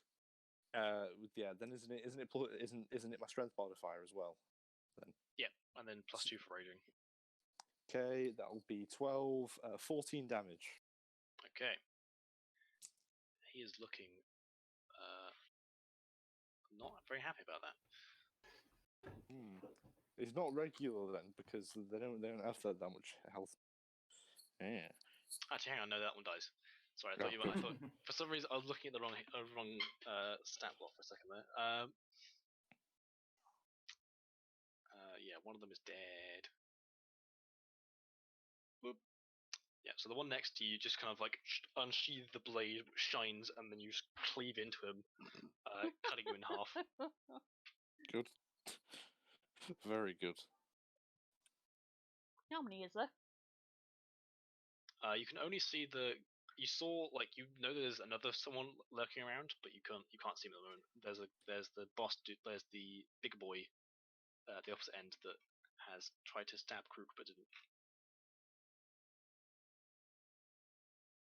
There's currently you think there's still 2 enemies, but you can't see one of them at the moment. Right then. Yeah. That's me done then. That's all I can do. You gonna move? Actually, yeah. Oh, yeah. That's a good point. I'll move 30 feet towards the chap then, towards the other bloke. Cool.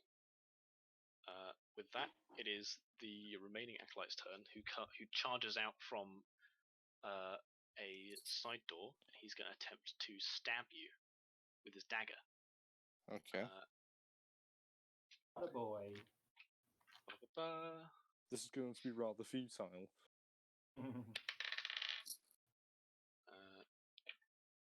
He's got. Hang on. Okay, so what is the bonus? What the fuck is the bonus for this? That is a 17 to hit. That does hit. Okay, so you're going to take 4 piercing damage. I'd like you to make a Constitution saving throw. Is that halved? That is halved to 2. Right. Constitution saving throw. Oh, it's rolled off my bed. Attempt 2. I got a 16. Okay. So as this thing kind of plunges its dagger in, you see kind of like this kind of greenish black coating along the blade as it kind of pierces your skin. But you manage to shake off the effects of the poison that attempt to seize up your nervous system. That's nice. And what else? Okay, yeah, that's his turn. So it's now Reaver, I think. Yeah, no, Beryl. Beryl's turn. Burial. I was gonna say Beryl's not had a turn yet. Yeah. I'm going to throw a chromatical at the boss-looking guy. All right, attack roll.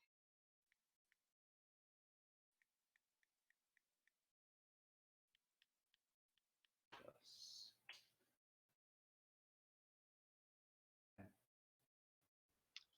10 is a miss. So as you kind of step in the doorway and kind of conjure this flame, which you launch towards him, he kind of like he steps to the side as the mote of fire detonates on the wall, unscathed. You have a bonus action and a move left.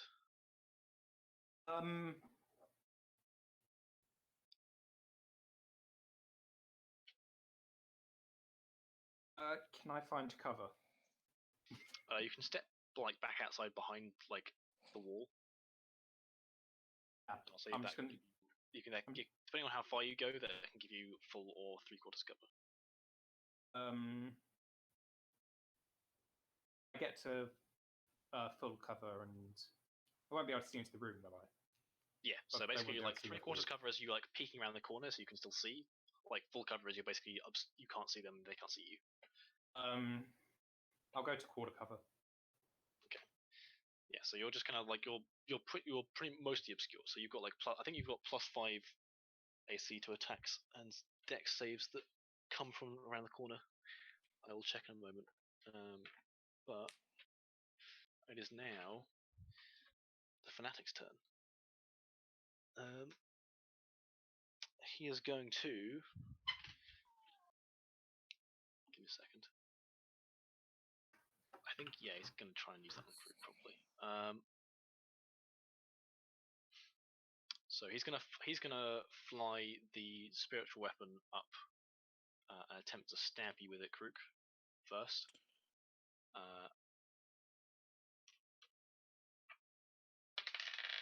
Which is not going to hit. Kind of stabs in again but misses, and then he kind of walks up to you and tries to kind of like he tries to like grasp with a taloned claw at your chest. You see kind of dark. The fuck is he gonna do? That thing from Indiana Jones where he ripped the heart out? Maybe we'll see how much damage it does. All right, so. Oh, I've bought the first book of Discworld. You got what? The first book of Discworld. Oh, nice. Oh, Colour of Magic. Yeah. Yeah. The first 2 are probably the most incoherent of the series. Yeah. That's putting it mildly. It gets exponentially better as you read on. More, I think, is probably where it picks up the most. I also didn't realise it was like 40 odd books. Yeah, there's like 41 in the full series. Yeah. I'm like, oh my god.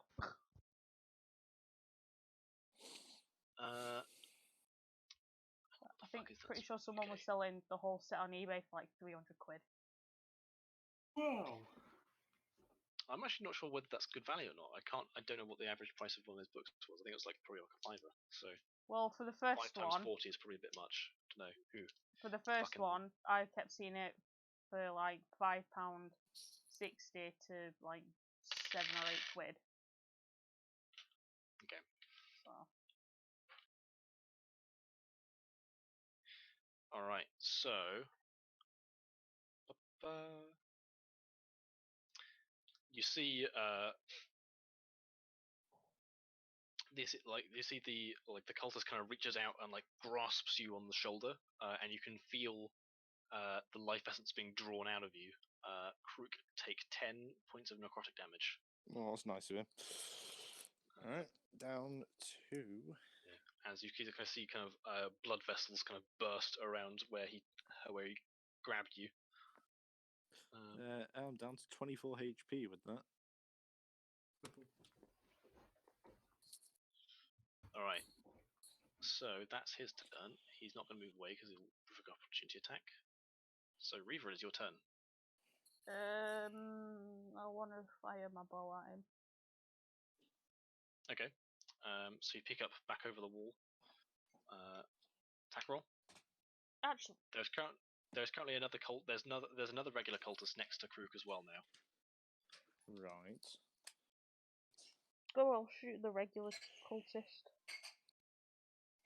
Okay. I'll do it with the Thrasma actually. All right. Come on, keyboard. There we go. Is it still +5? Yeah. Right. 12 to hit. Is that the acolyte or the fanatic? The acolyte. Okay. 12 hits, just. Yay! Roll damage. Oh man, I forgot how much damage Thrasma actually does. Holy shit, it's like D12s, isn't it? Yep. I can't remember how much plus it is though. +3 for you, yeah. I believe. It's not on my sheet. I need to write it on my sheet.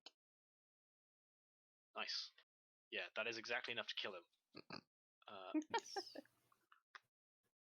So yeah, you kind of like level. You kind of like lean through the window and kind of level the pistol at him, which shimmers with a kind of a strange light as the barrel splits, and the metal projectile flies out and just slams him straight between the eyes. Yay! As he collapses to the floor, he kind of like it hits him, and like he got like the bullet like embeds in his skull, and he goes sliding across the floor. Get slid. Now is the other guy in the way, or is he? Or is The he other on guy's other not side? in Right. that part of it. No, I don't Right. think. Not as at the moment. You have a bonus action and a move left. I'm gonna duck again. Okay. So it's now Lucifer's turn. Lucifer might use his item at this point because I can't remember whether his last thing worked or not. Actually, you know what? He's going to use Amplify, I think.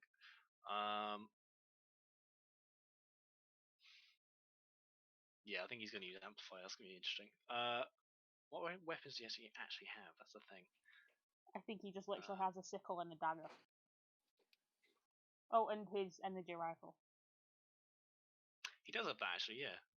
Unfortunately, this is only melee weapons. Then a dagger and a so- sickle it is. Yeah, I think they do the same type. I think they do the same damage as well. So I think he probably used the sickle because it's him. All right, so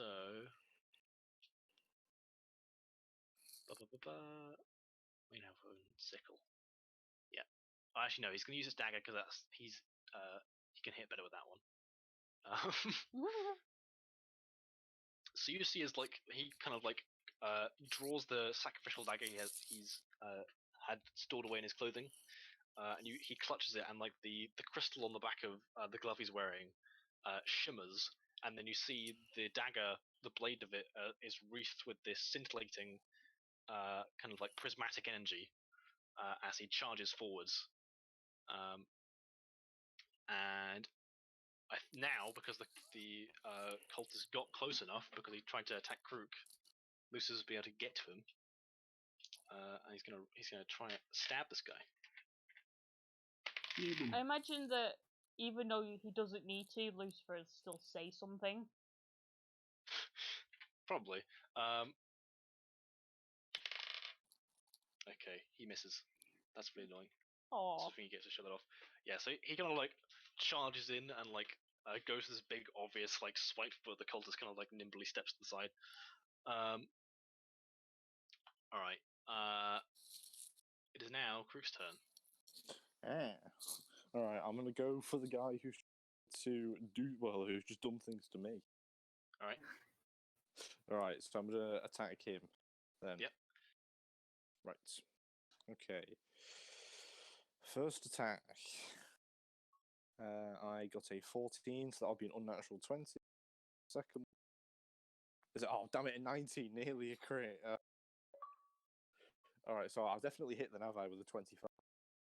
Yeah. Oh, I've just. Oh. What's up?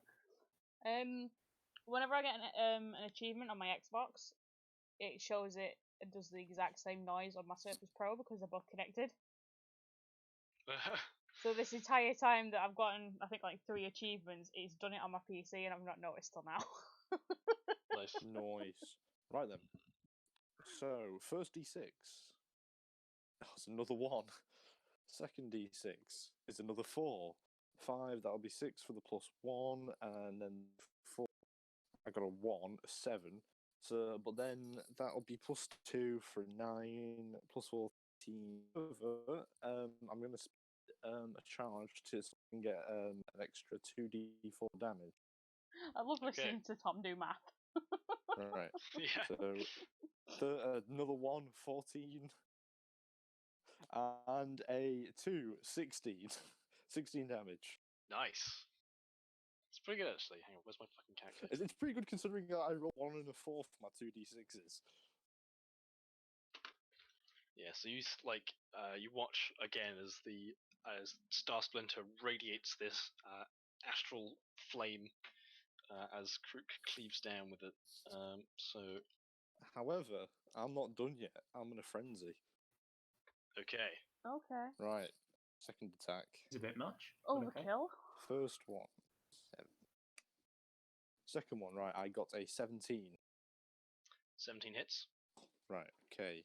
Damage again. First d6 is a 3. Second one is a 3. You notice how the cultists haven't learnt to not go near Krook yet? Yeah. 7 to the d4. 11, 4 on that. And then, do I have to spend charges again, Jake?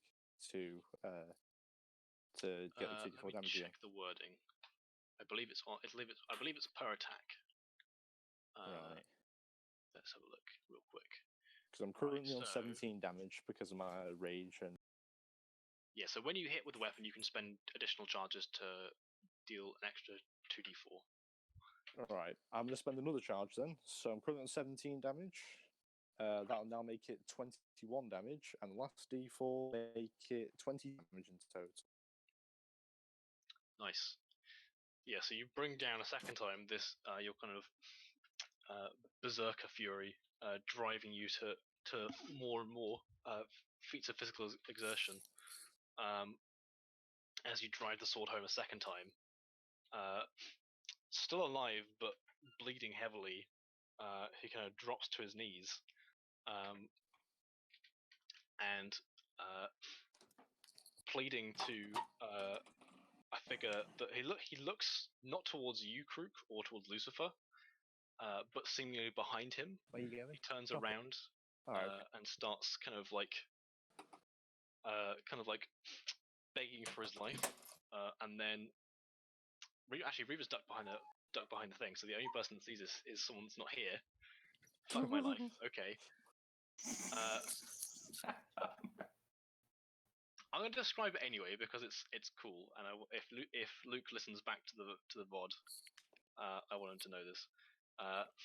So Lucifer kind of watches Oh. as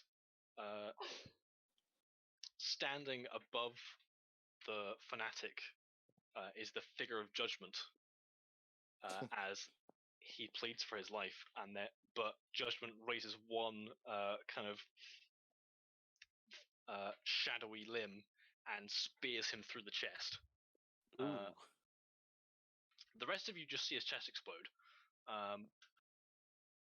So do I peek back up? You can do, but you won't see judgment in time. I will say, Aww. because you would have been the other person that would have seen him. I always miss out. Damn it. But yeah,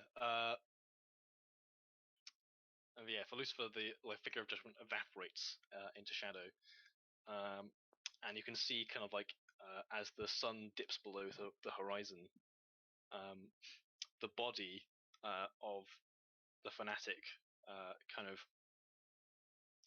twitch as it bleeds out, and then suddenly you see the bleeding stop, and kind of like some of the feathers kind of slough off the skin, as you can see kind of black and red and purple tendrils kind of weave themselves through the body as it stands back up again. Motes of green light appearing in its now empty eye sockets. Okay, I've already fought Tentacle Fanatics once already. I don't need to do it again. Well, there aren't any tentacles in this one.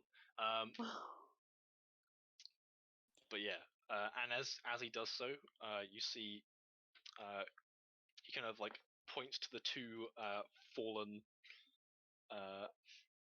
acolytes, and you see the shadows of their bodies disconnect and stand up.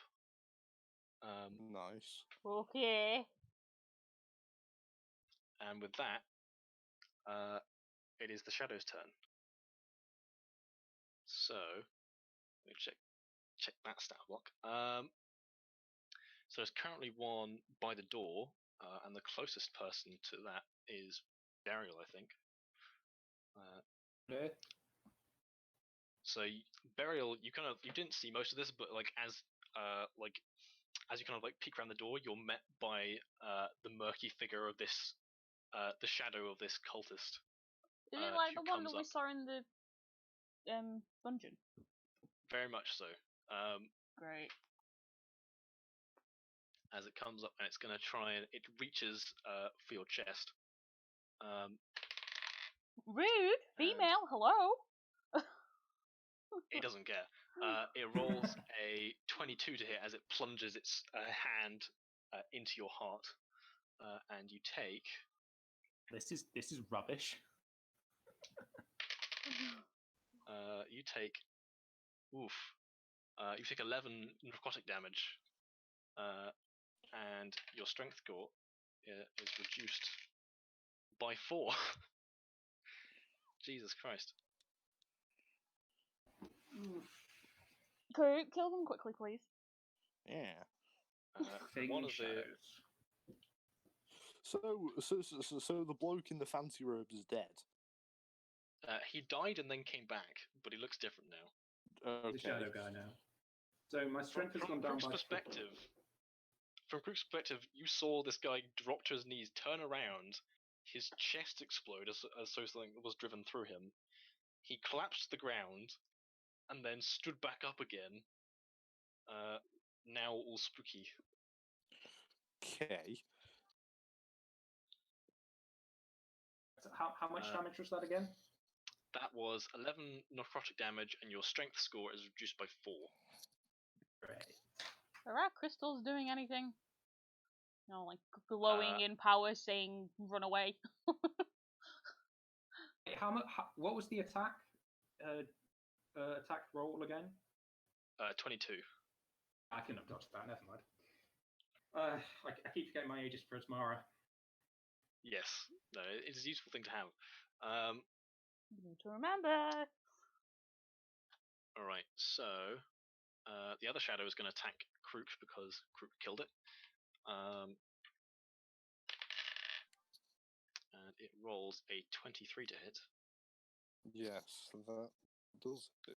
Ow, they're hitting hard. I'm rolling really high today. And that also does 11 damage. Nice. And your strength score, Krook, is reduced by 3. Ugh. I'm glad I didn't jump in through the window now. Right, so how much was it? 11 damage, Jake? 11 necrotic damage, and your strength score. So what is your strength score currently? 19. It is now 16. Yeah. So you'll reduce all your strength-based bonuses by 1. Right. So that means I'll only get plus 3 to my damage. Basically, yeah. Hmm. Yeah, both of you feel kind of like the strength in your limbs being drawn out of you. And Burial, it's your go. There's currently a shadow in front of you trying to steal your life force. I am having none of that.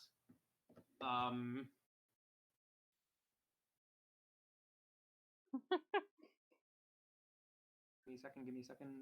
Oh no, you didn't. I mean, basically. I can't do the finger snap, so. I can't actually. I can't clap my fingers. Can I do it a clap? Oh no, you didn't. That was terrible. I'm going to cast.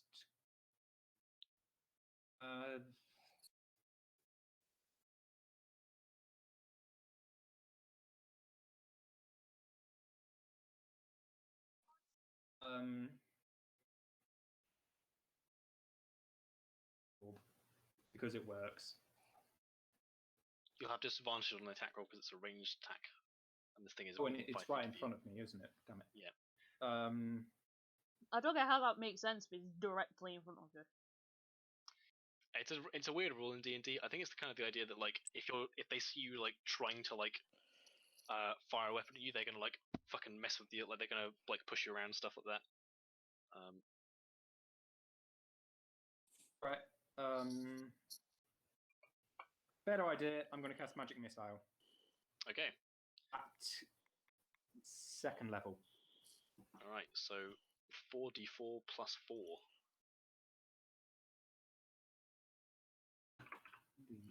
No. 4d4. 13. Nice. It's actually a smart move as well because it's resistant to most damage types, but not this.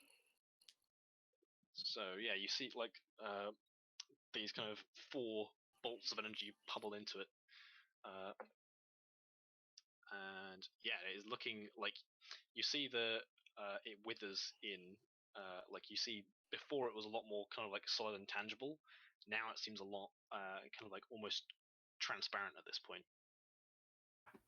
So we're but fighting it is Casper. still there. It is now the undead dude's turn. Put his name in the initiative. Cool. All right. So what is his new HP? Give me a second. There we go. Hi, Ra. Cool. So on his turn, he's going to.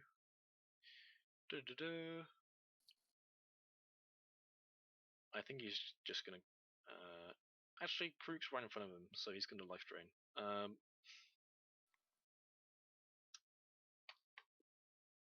Yeah. Fuck me, I'm rolling really high today. Cool. That has a 22 to hit. Yep, that definitely does it. Man, these guys, they do a bunch of fucking damage.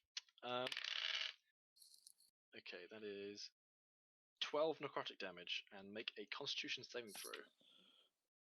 Okay.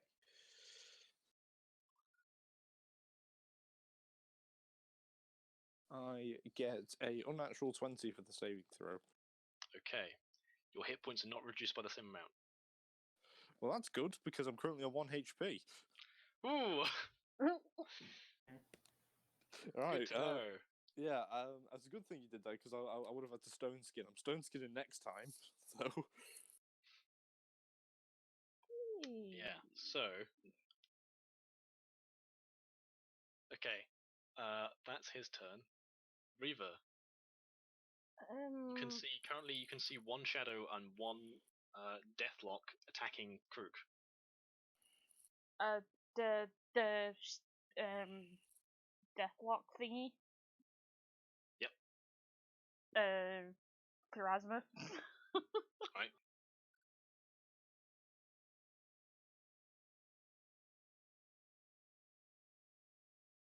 Is it still? It's still +5, isn't it?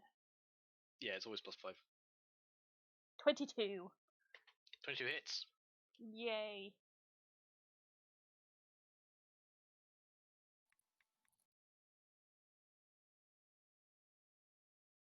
Shit. Oof. Okay. Yeah, you kind of fire a bullet through his kind of now kind of like half empty rib cage, splintering one of the bones, but it doesn't seem to slow down, not acknowledging mortal wounds in the same way. Can I recall it? Yes, you can. And he automatically fails, so roll a d4 +1.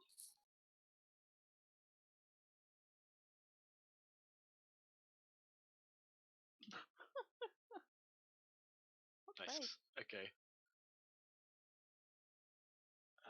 Yep.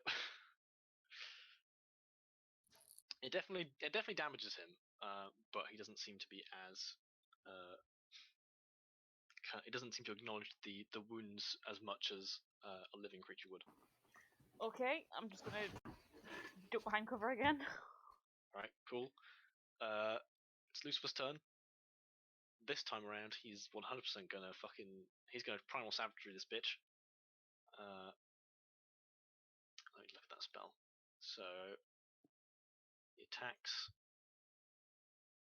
on a hit. He does a fuck ton of damage. So it's a good thing this guy hasn't used mage armor yet. That hits, and yeah, you watch as you see Lucifer, his claws, like his hands, his fingernails turn into claws that drip with this green acid, and he claws into this undead creature and deals a shit ton of damage because you see his claws are also wreathed in psychic energy as he does so. Ooh, that's off the table. So he deals. Someone's online! He's online. Ah! you know. Huh? Luke's online. Nick, he is. Nice, excellent. Holy shit. So you watch as Lucifer tears into this guy, dealing 15 What points of timing? damage. And nearly tears one of his arms off. That's pretty fucking good, actually. What?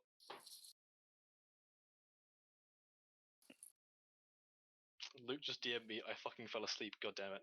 I knew he had a sugar rush.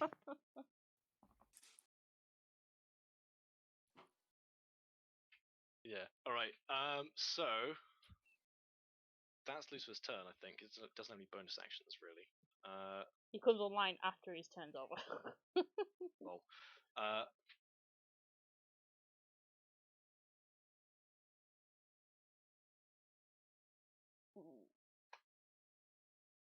But yeah. So, Krook, is your turn. Right. So what's left then? To kill. Currently, there is a shadow next to you. The Deathlock is still on his feet, but Lucifer did a pretty nasty hit to him. Right. I'll try and finish off the Deathlock then. Lucifer! All right. Hi. He's Right, returned. You literally just missed your go. Alright, I'll try and kill the Deathlock then. So, first one. fighting spooky shadow people. Oh, wait, also, Jake, how long does this strength debuff last? You don't know. Yeah. Right. Okay. First one is a 5, so that's an 11. That's a miss, I guess. That's a miss, yeah. Second one is a 7, so it's a 13. I guess that's a miss as well, isn't it? That's also a miss, yeah. Brilliant. Good start, Krug. Then fine, my second attack then from Frenzy. The first one is a 16 that time, and the second one is a 2. Right, yes, so I'm guessing 22 hits, doesn't it? It's 16 will hit as well. Yeah. Right, okay, only one hit on him then. Alright, so 2d6 damage. 1. And a 1, yeah, snake eyes. Hey. Right, so that'll be 3 damage in total from that.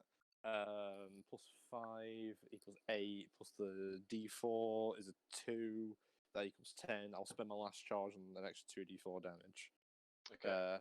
14 and 18. 18 damage at the end of it. Alright. Yeah, so you see, like, the kind of the undead form of the Deathlock hisses at you as you kind of cleave through his undead body, but he is still just about hanging on. So before we head on to the next turn, I'm gonna just let Luke know what the fuck's going on, because it's been a while. So for reference, I think the last time you were here was before the fight in the dungeon, actually. It was just after you guys got your magic items. So basically, they fought a bunch of boys. They killed them all. Then they left. They rescued a dude. They got back to the village, where there had been a guy that had been attacked by the cultists, but he managed to capture them back, and the guys interrogated them and found there's an attack on the town happening in roughly 3 days. So they headed up the mountain to try and stop it ahead of time. At which point they ran into a group of cultists in the settlements, and when the first one, the leader, fell, Lucifer and pretty much no one else watched as he kind of dropped to his knees, turned around and pleaded to an entity that wasn't there. For everyone else, his chest exploded, but for Lucifer, he watched as Judgment plunged a limb through this cultist's chest, spearing him and killing him instantly, after which point he rose as an undead creature, and the fellow cultists that had already been killed became shadows. Just so you're aware of what's going on. Well, Yeah, speaking of shadows, it is currently the shadow's turn. So, the one fighting Burial is going to make a last-ditch attempt to try and kill her before it's disapparated. Roll a nat 1 though, so it misses. So Burial's currently okay. The other one, which is standing next to Krook and Lucifer, is going to roll d4, see which one it hits. Okay, it goes for Lucifer. So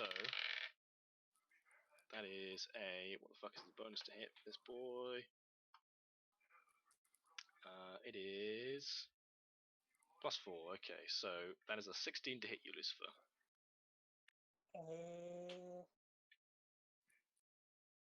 that hurts. Okay, so you take some damage.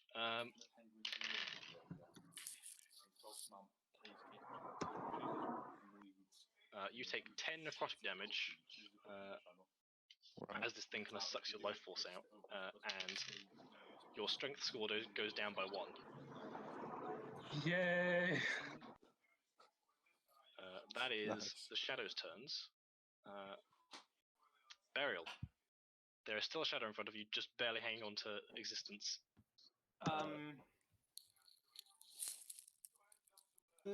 Would a firebolt be or to have a disadvantage? It's range 2, yes.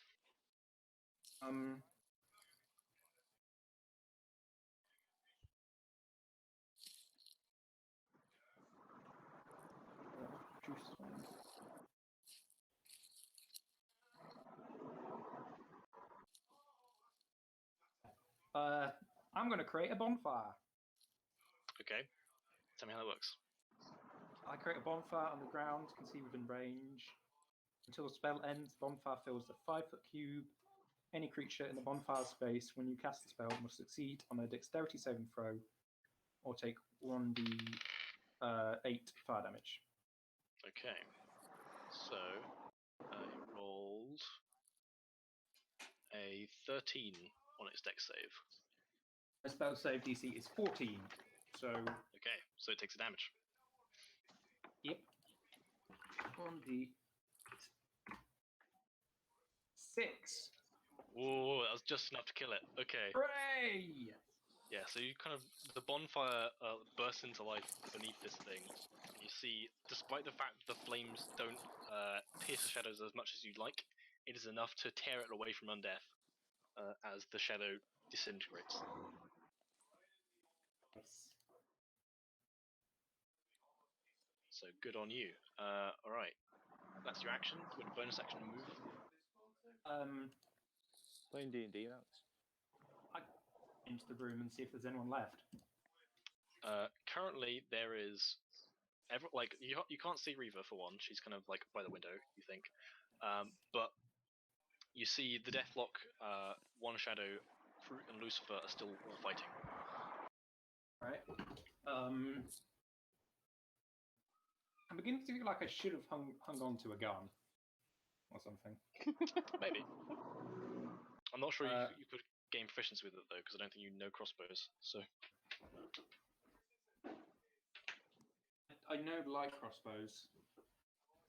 Oh, maybe then. But I can't do anything, so that's it, I'm afraid. Alright. In that case, at the end of the turn, the Deathlock is going to attempt to steal someone's shadow. Damn it. Okay, we'll do roll d6 so we can see 3 of you at the moment. So Burial's 1, 2, Kruger's 3, 4, Lucifer's 5, 6. Burial, make a Constitution saving throw. Stealing my shadow. He's trying to steal your shadow, yes. 17. Okay, so you kind of have this strange sensation of, as you look behind you, see kind of your shadow like squirm and move. And you think it's about to leave, but you manage to kind of like steel yourself and hold on to your incorporeal part of yourself. But that is the rest of his turn, so he is currently confronted by an angry barbarian and also an angry warlock. So, okay. Yeah, I think he can try that. Alright, I think it's a wisdom saving throw. Give me a second. Alright, oh shit, okay. Wow. Alright, I need everyone to make a wisdom saving throw as the Deathlock lets out a unearthly scream. Everyone. To do Yes. one of these. Okay. Hey! Right, I got out. Again. What's this? This Wisdom? is gonna suck. This already sucks. I got an I'm dead. 18. 18? What is Cool. it, Jake? Wisdom. Wisdom saving throw, yeah. Yes, I've got +2 to it. I got 16. 16. Okay. 17. Hey. Alright, so everyone Nice. except for Burial passes this. Oh no. So, Burial, what is Burial's worst fear? The dragon burning down her city. So as you kind of like this scream rings out, you kind of the burned down church for you reignites, and you see kind of like the figure of the dragon looming over from behind where the deathlock stands. You are currently frightened, and on your turn until this ends, you have to take the dash action and move away from by the safest available route on each of your turns, unless there is nowhere to move. If you end your turn in a location where you don't have line of sight to the deathlock, you can remake the wisdom saving throw. On success, that ends. So basically, you are terrified of this thing at the other end of the church, which you perceive as the dragon currently. So that's you. Reaver, it's your turn. Hi, the dragon sat on my shoulder. She's being a good girl. I'm going to lean over and shoot it with Thrasma again. All right. I really should figure out how to use that rocket launcher.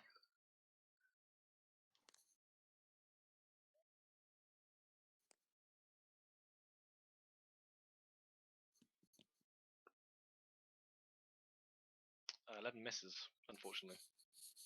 Can I ping it back? You can do, but there's a high likelihood it will hit one of your friends. Aww. Fine, I'll duck back again. Alright. So,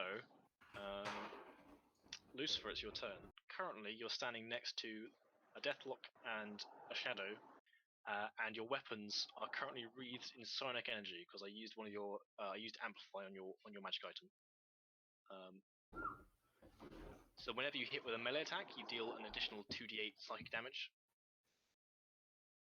Okay, so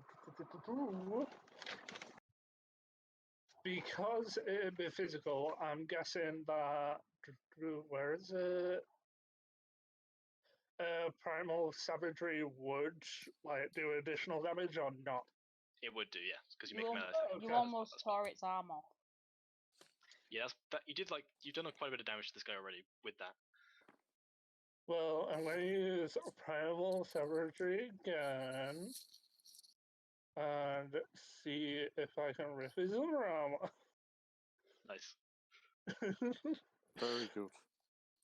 So, how would I go about setting this up?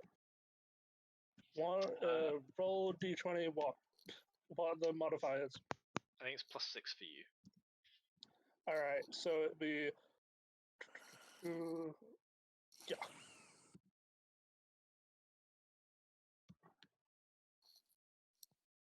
Ten misses, unfortunately. God damn it! You okay, Yeah. baby? I don't want to cry. Shaking off the fear, you just, try and swing in with kind of like these elongated acidic claws. But this time it sees you coming and kind of parries your hand with its staff. All right. It is Krook, your turn. Right. How far away is what's his name? The death. They're both right next to you at the moment. All right. Wait, there's another one. What's the other thing? There's a shadow next to you. Oh, cool. Right. I'm gonna go for the guy who I've stabbed multiple times. All right. Go for that fella. Right. Okay. First one. I get a 12 plus. Well, I actually looked to be +7 actually, because I read the Star Splinter thing. It gives you +1 to hit rolls as well. Yeah.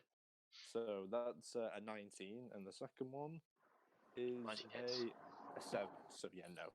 So the 2d6 damage. First d6 is a 3. Second one is a 4. 7 plus 1 plus 5, 13 plus the d4. That equals 17 damage. 17, nice. Okay, Right. hang on. And then real quick. Oh, he's not. Actually, what the fuck is it? Okay, yeah. Ooh.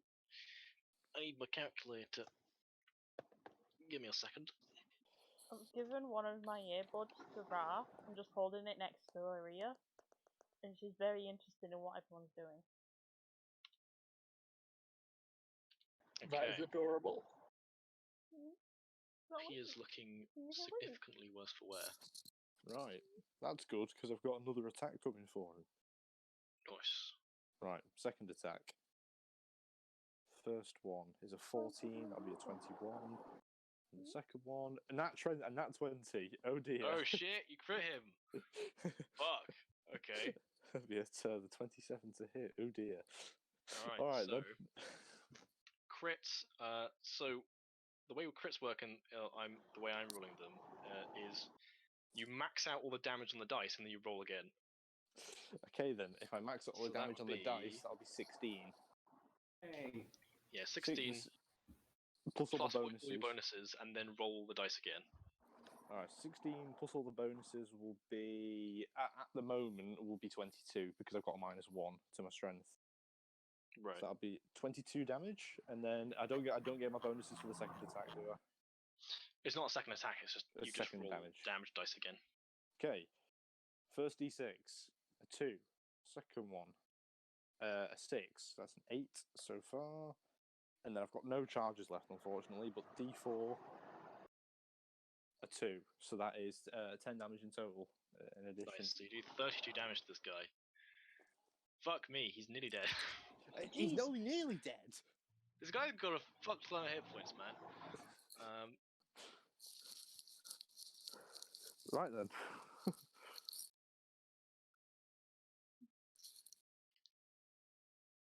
Yeah. So that's your turn, I'm guessing? Yeah, that's it. Okay, cool. Alright. So, it is now the last remaining shadows go. I need to check something real quick. Because he might have a thing that he uses. Alright.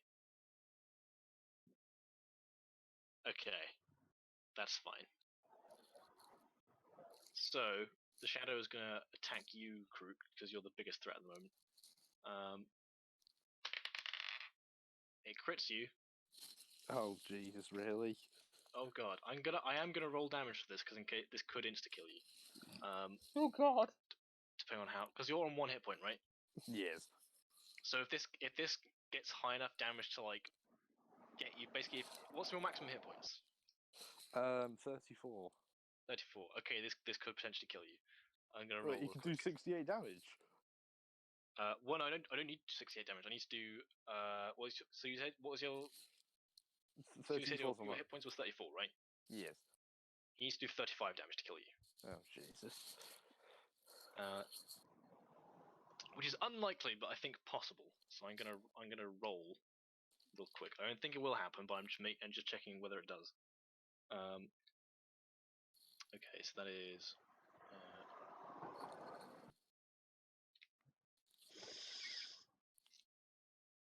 Actually, no, you're fine. Okay, it won't insta kill you. However, your strength score is still reduced by a d4. So give me a second. Right. Okay, your strength score goes down to 15. Okay. How much damage has he done? He didn't do enough damage to. Actually, yeah, because you might use your stone skin, won't you? I am going to use my stone skin. How much have I done?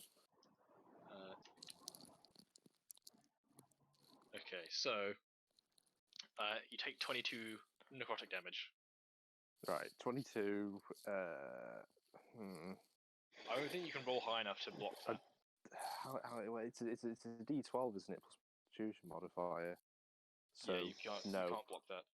So yeah, you're just unconscious. You're not dead. You're just unconscious. But yeah, Lucifer, you watch as the shadow kind of like plunges its hand into Krook's chest, and you see all the color drain out of him, and he collapses to the ground. I'm in danger. Burial, it's your turn. I'm going to toss a firebolt. Okay. Who? At the last remaining shadow. Okay. Shadow remaining? There's one shadow left, and the deathlock is still standing. I'm going to throw it at the deathlock then. Okay. Attack roll. roll.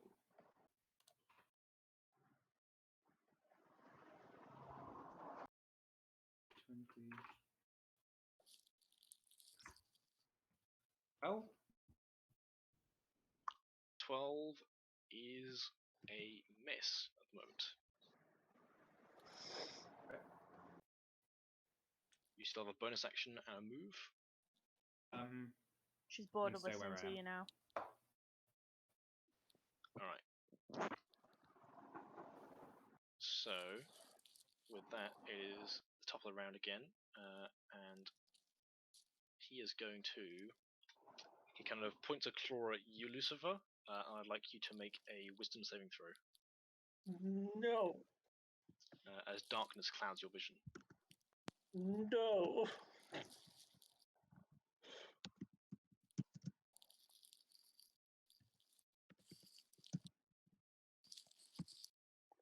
Yay. Yeah, you manage to shake off the converging shadows as they attempt to fill your eyes, which is a good thing because otherwise you would have been blind. All right, Deathlock is his goal. He is going to. What does he have? Nothing. He's dead. Okay, so he's going to bonus action Misty Step 30 feet away. You see him kind of like, you see him like vaporize into this cloud of like shimmering dark mist and then reappear 30 feet away. Probably close to Burial because it's not a very wide room. It's probably about like 30 feet away from Lucifer, 15 feet away from Burial. And he's going to use his Grave Bolts. So he makes an attack roll against Lucifer and Burial. yeah. Both those I think are going to miss because that is a 8 to hit Lucifer and a 9 to hit Burial. Doesn't it? So yeah, you both kind of duck as these necrotic bolts fly out from his staff. You hear him hiss in frustration. But that's his turn. So, Reaver, Yo. it's your turn. I'm gonna use my Thrasma on him. Okay. I think this might be your last shot. 16 hits. And I hit him for once. Yep.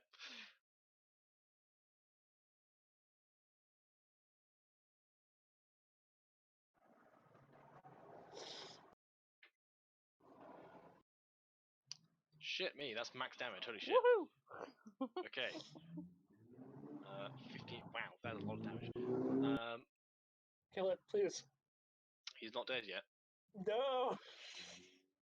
Good. I think you still got a charge or two left, haven't you, Reaver? I was gonna say I can recall it. Yes. So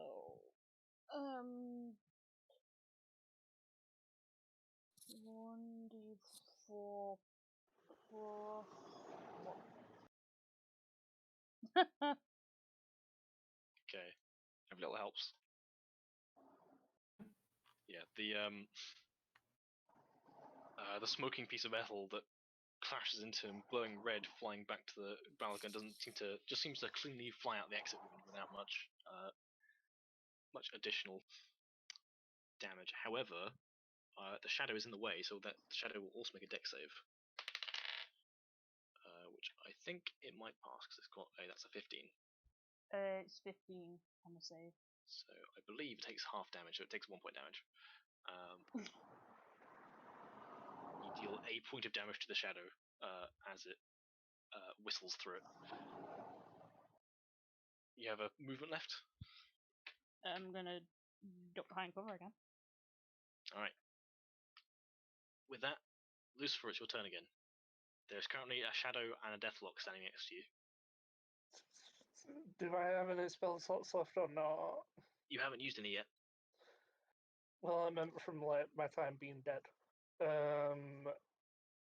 I'm Oh gonna no, this is like days later. Okay, good. I'm gonna use Arms of Hadar then. Just fuck die. Nice. What is the saving throw on that? 1 second, I'll check. I was pretty. I don't want to say anything just yet. Arms of. Strength saves, I think.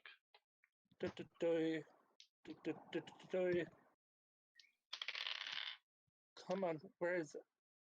I think regardless they fail because like one of them rolled nat 1, which is the deathlock. Yeah, it's a strength saving throw. Okay, and the shadow, what did he roll? It rolled. That rolled so the shadow rolls a 6. The deathlock rolls a 1. They both fail. Yes. This is gonna be fun. So 2d6 plus 1, 3d6. Okay. Oh yeah, second level. Yeah, Nice. boy.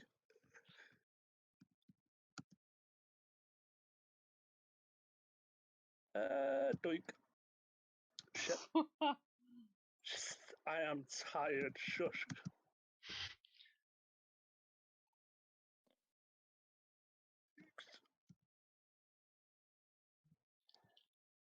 Seven. Wow. Yay. Okay.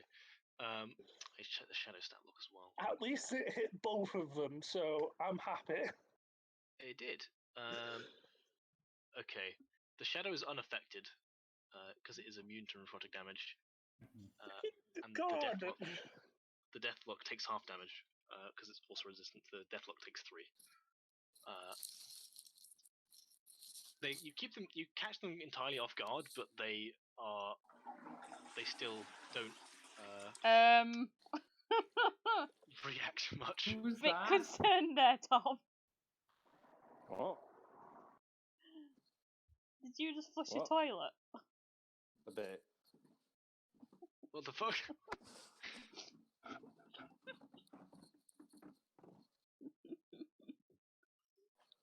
So yeah, they seem woefully unaffected by your spell, unfortunately. I'm glad we just caught the toilet. Void-like tendrils fly out.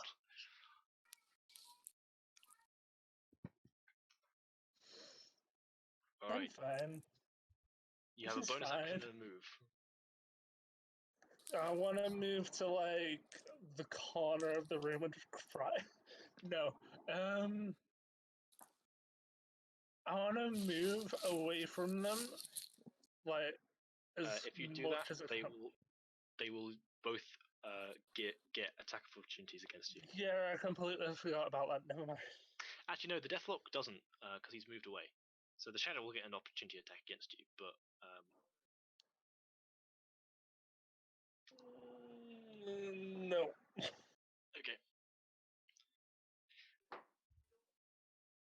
All right, so Krook, make a death saving throw. Let's. Right. So what do I need to pass then? 10. Right. First one. Oh dear, that's 7. Okay, mark 1 fail. Yep. Oh yeah, I forgot you were down. Yep. Yeah. He's bleeding out on the floor. Okay, so it is now the Shadow's turn. The Shadow is gonna attempt to drain your strength away, Lucifer. No. It rolled a 10 to hit. No, it doesn't hit. No. Yeah, you kind of like dodge out the way of its incorporeal claws that tries to clench around your heart. All right, Burial is your turn. Also, I forgot last turn. You are still under the fear condition, so you have to run away. Yay. So Burial, you dash and leave the room as much as possible. So I think you get 60 feet away. Run away, run as far as I can away. Yeah, But once that's you're pretty out of the much- line of sight, though, I think you can make the saving throw again. Do that then? check. Yes, you make the save now. It's wisdom, right? Yeah. 19. That succeeds, I think. Yeah. You are no longer afraid. Like the flames from the church disappear, and you realise that it was a trick of the mind from this You've been foul fooled. undead. And yeah, it is now topple around again. So it's time for one of his special actions. Okay, who is he gonna send this after? No one. Can't see burial. Krook is on the floor. I think Lucifer's the only person he would target this with. No. Actually, you know what? Hang on. I'm gonna make a perception check. See if he sees Reaver. I've dug Okay, he behind rolled cover. 20. Roll stealth real quick. Because like you probably won't be able to hide from him because he rolled 20. But just see if you can.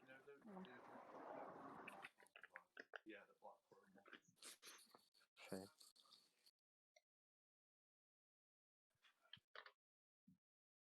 Yeah, no, he sees. Well, he doesn't see you, but he hears you. And as I've got to roll a new initiative now.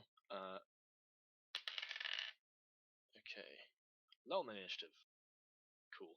All right, so he kind of points a direction towards the window where, like, you guys know Reaver to be hiding behind. And Reaver, actually no, we'll do this thematically. So in like next to the deathlock, you see this smoking hound appear. Doggy. Nice puppies. doggy. That snarls, and it kind of looks around for a second, and then like zeroes in on where Reaver is. But it is not his turn yet. Because it rolled real low. Give me a second. Why are the puppies evil? Can it not just be a doggy that I can give doggy books to? Alright, so yeah, okay, cool. Its dex bonus is +2, so it's okay. It's going off burial.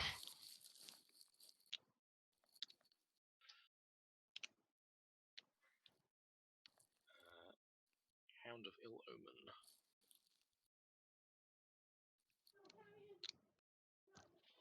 Okay, so with that is Deathlock's turn. Currently, again, Lucifer's the only person that's really in sight. No. He is going to. Does he hold person, or does he just attack you? He's going to attempt to hold person. Make a wisdom saving throw as you feel your body start to lock up.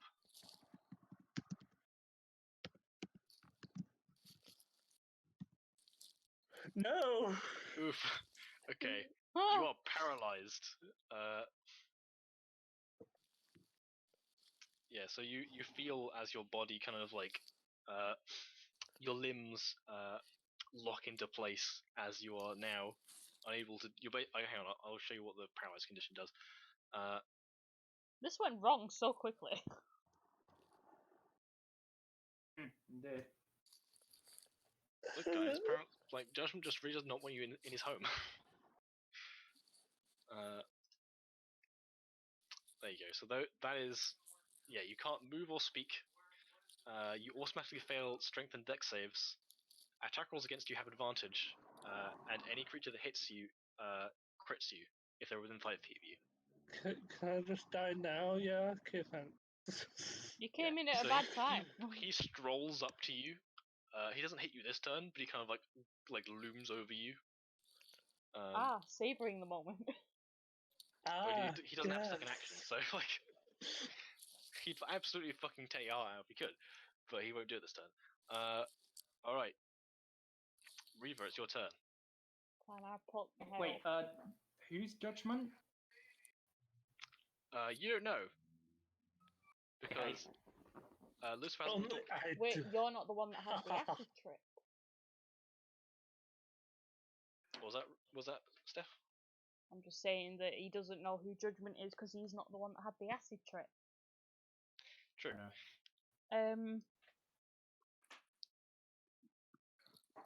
So I can't use Thrasma now, can I? I think you've used. I think you can still fire it once, but you can't recall any of the shots. Right. I'll just fire it then. Yeah. Thrasma's one of those weird weapons that, like, it reloads by pulling back the bullets as opposed to, like, putting new ammo in. So, like, it's not. Your ammo and your charges are two different, like, things you have to keep track of. Would it still be +5 then? Yeah. Right. It's never not +5. Okay, well that misses. That does miss, yeah. So never mind. Unfortunately, it just embeds itself in one of the stone bricks behind him. You have a bonus action and a movement. So is the dog looking at me? As you kind of look over, it is like zeroed in on your position. It's like eye contact. It is definitely looking at you. Oh shit. I'm gonna run around to the front of the church then. All right. As you get there, it's still looking at you. Well, Burial's there now, so go for Burial. Yeah, you run past Burial as you're doing that. So, Lucifer, it's your turn. You make another Wisdom saving throw to break out of the effect at the end of your turn. I don't wanna. What even can I do then? You can't do anything this turn, but you can make a saving throw to break out of it. Fucking God.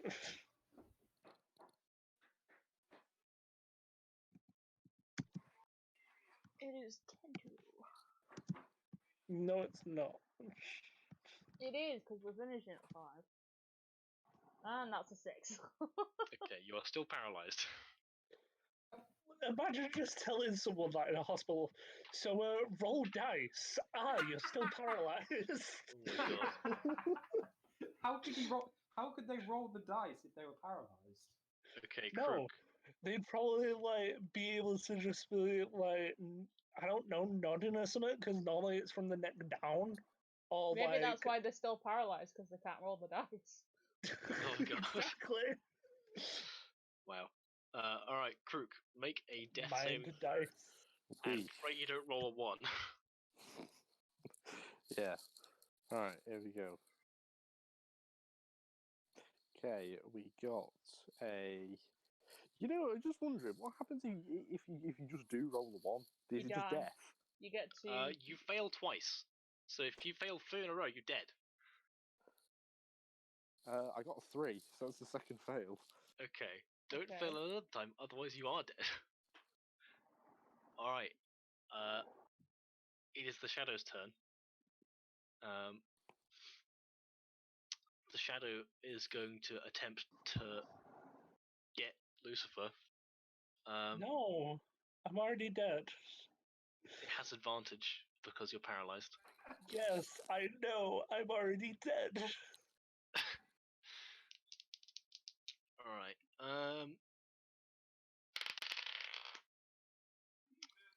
Oh, that hits, unfortunately. Okay. So, At least it wasn't a crit. it is a crit So- because he's paralyzed. Oh shit, yeah. it is. So you basically die. What's your maximum hit points? Don't do this to me. No. Where is it? 32. Okay, you're probably fine. I'm still gonna roll anyway.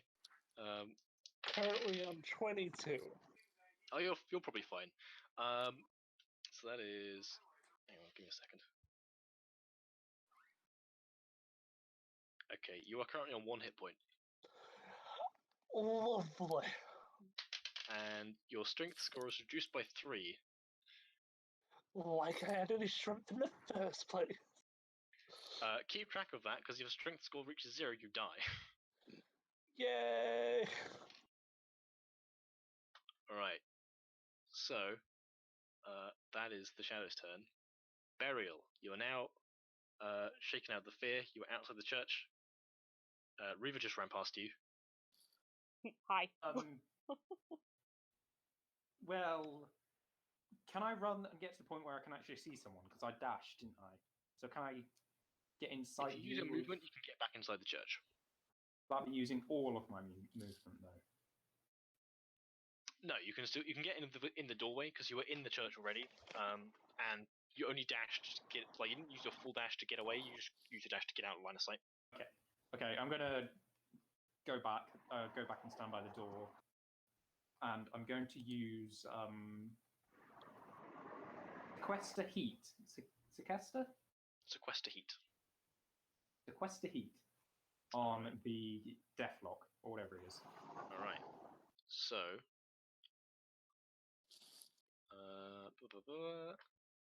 if his creature makes a DC 14 Constitution saving throw, okay.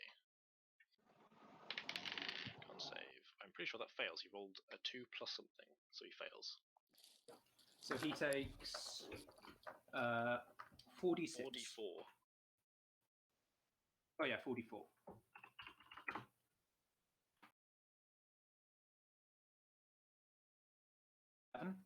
Nice. That's cold damage, which he is not resistant to. Nice. So yeah, you pull heat from this undead form, and he screams in pain as you see kind of like frost grow over his desiccated body. Right. And I'm going to choose to regain one charge. Okay, cool. All right. So you have bonus action move. Where have you used movement? You got a bonus action left.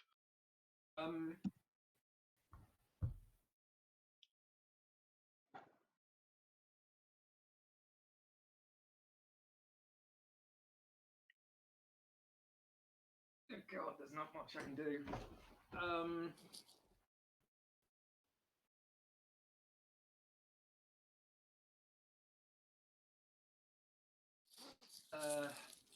That's my turn, I think. That's all I can do. Okay. So now, the Hound of Eloman turns towards Reaver. Alright, so on its turn it can move only toward its target through the most direct route. So it charges towards you, and it is going to attempt to bite you, Reaver. What is your AC? 14. 14, okay.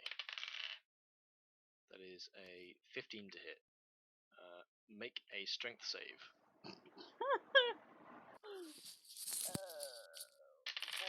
Roll. Oh. Hold on.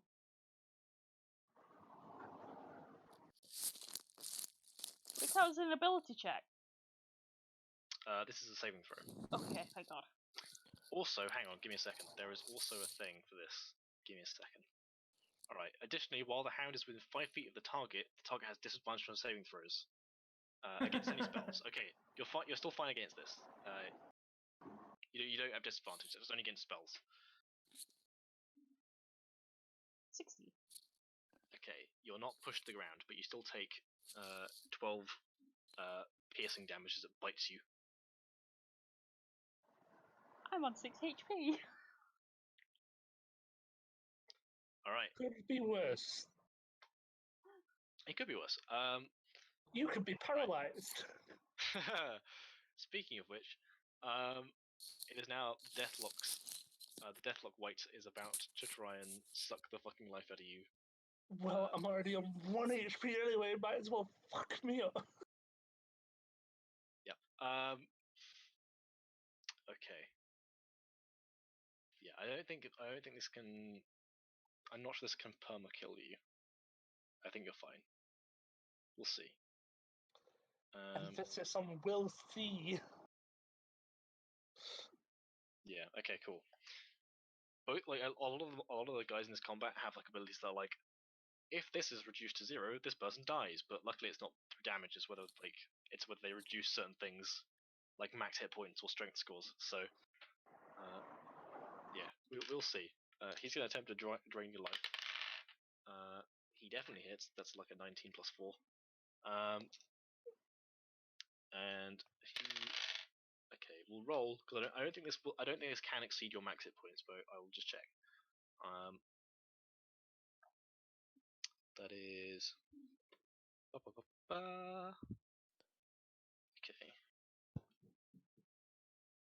8. What's your max hit points? 32. You're fine. You're unconscious. Make a Constitution saving throw.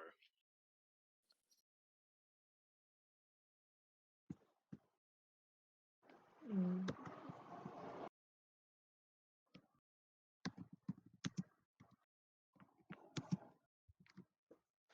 Dun, dun, dun, dun, dun, dun.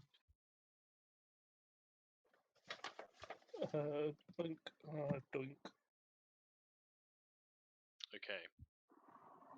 12. Your new max hit points is 10. I just got them all. What for the club of being squishy? All right. God damn it. You're more squishy than me now. So yeah, both Reaver and Beryl watch on in horror as the Deathlock presses his clawed hand against Lucifer as you see all the life sucked out of him. Reaver, it's your turn. There is currently a shadow doggo behind, like next to you. I'm gonna stab it with my rapier. All right.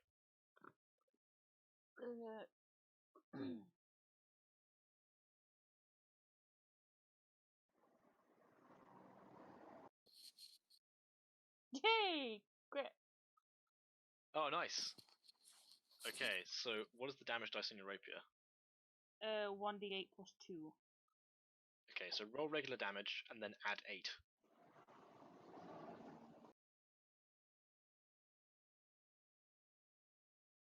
Okay. Okay, so 9 plus 8, that is 17 damage. Nice. Yay! You deal a nasty wound to this boy, but he is still alive. Bad So dog. you kind of plunge into the shadows that are barking at you and dealing a nasty wound. You see kind of like as you kind of like take out the rapier, it kind of smokes with this kind of Icarus fluid. You have a bonus action and a move if you wish to use them. I can use it to disengage, can I? Okay. And get the fuck away! I'm going to All run right. behind Burial. Cool. Okay. So you leave the church. All right. So that it is Lucifer. Make a death save. No.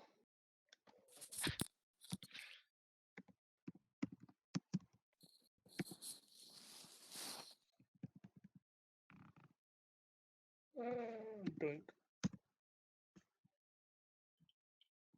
Okay, that's one success. 17. Yay! All right. Krook, make a death save. Don't fail, or you'll die. Will we have No our first pressure. death?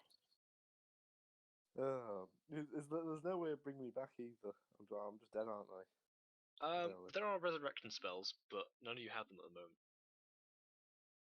Maybe if Valencia didn't actually, like, get away.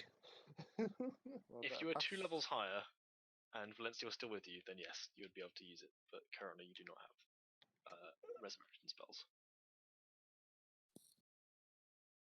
Okay, here we go. I got 17. Right, there's a success. Okay, yeah. Oh, what's the bet? It's gonna be 2 for 2. And it's gonna come down to like one roll. All right. So it is the Shadow's turn. The Shadow is going to come up and attempt to. I don't think it can move that far. Actually, yeah, it can. It can get to. It can get within 5 feet of burial, just about. So it's going to attempt to grab you. However, it rolled, I think, a 14 to hit. James. Burial. James. Sorry, what? Does a 14 hit you? 14 is my armor class. Okay, you might want to use an item that you have to make that not I your will. I'll use one charge to make Okay, cool. my AC 15. Nice. So yeah, as it reaches out, It's plus by 3, so it's 7. yeah, it's basically the shield spell but with different bonuses. 17. Yeah, so as Reaver, you watch out. You watch as this shadowy claw reaches out to try and drain the strength away from Burial, but a lattice work of luminous crystals deflect the attack. All right, that's its turn. Burial, it's your turn. There's a shadow in front of you. Magic missile Okay. at first level. Oh shit. Oh, I thought I said 3rd level there. I was like, what the fuck? I'm gonna do magic missile at 9th level. Oh god. Never mind the fact that I'm a 3rd level sorcerer. Yeah. So that's just 3d4. Yeah. That's 4. Okay, 4, and then so that's 4 plus, so 7. Wait, why am I doing bonus damage? Each bolt is +1. Oh yeah, good point. Oh yeah, that would have meant that you would have insta-killed the first guy you attacked. I think. Oh no, he would have been 1 hit point if you did that. Because you didn't add the +1s for each d4. I think I did. You might have done. Anyway, regardless, you deal some damage. I did. The last person I magic missile, I did add that to. Okay. It is still hanging on to undeath, but it looks shaky. The shadow is kind of fluctuating and smoking a little bit. It's wispy. All right. Can I offhand stab it? You didn't take the attack action, so no. Okay. All right. That's all I can do then. It is now the Hound of Ill Omen's turn. It is going to charge after Reaver again and attempt to bite you. Oh, for God's sake. It rolled a 22 to hit. Yeah, I think that hits. Alright. Okay, it deals... let me check the damage bonus on that. It deals 7 piercing damage. I'm down. Make a strength save. I'm down. Okay, you're on the ground. Alright, you watch, so Burial, as you watch this happen, it kind of tears into her and drags her to the ground and then disintegrates into shadow. Okay. This is going marvellously. It is now the Deathlock's turn, who has... the only person he can sense that is still conscious is Burial. Is so Burial he is actually going the only to- one up? Yeah. Everyone else is currently unconscious. Yay! This is going well today, boys. Am I the one that's going to have to carry the team? Maybe. You're gonna have to We don't know. stabilize us You've all. only used a couple spell slots, so you're probably fine. You can always use a bonus action to burn sorcery points to bring back spell slots as well. So, all right. So he's going to attempt to grave bolt you twice. How much health has Burial got left? How much health has Your Burial AC got is still 17 because it's not the end of your turn yet. I've But I got think 10 both health these still left. hit. All right. So that is What's the AC? What's the hit they get? there is a what is it? 21 and a 22 to hit. Yeah, no way I'm defending against that. Okay. This is gonna be rough. All right. Oh shit! I forgot about Smeek. Fuck! Oh, Smeek's still alive.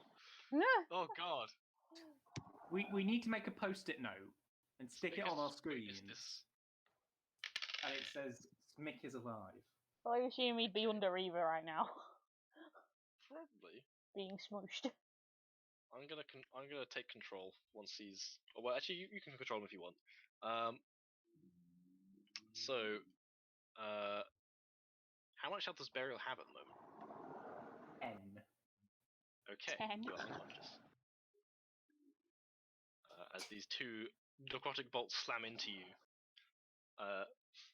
you are knocked unconscious. Currently, it is Smick's go. He's the last one standing. Oh. Crap.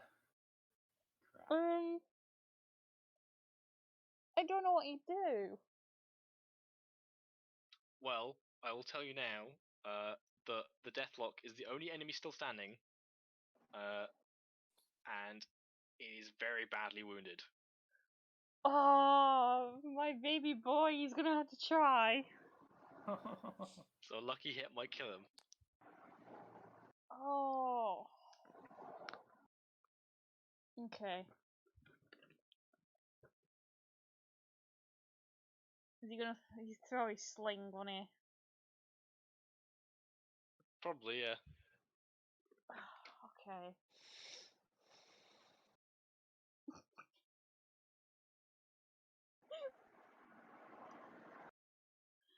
Oh, what? I wrote it as +4 on his sheet. It's not +4, is it, for his attack roll? It might be. How do you determine it? I can't remember. It's Dex. For him, it's Dex plus proficiency modifier, which is +2 for him. Okay, well, I think he is proficient with dexterity, isn't he? It is +4 to hit for him, yeah. Yeah, okay.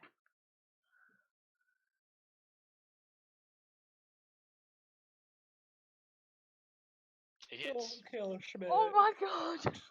You roll damage. Yeah. Schmidt the savior. Oh my god, you got max damage! Oh my god.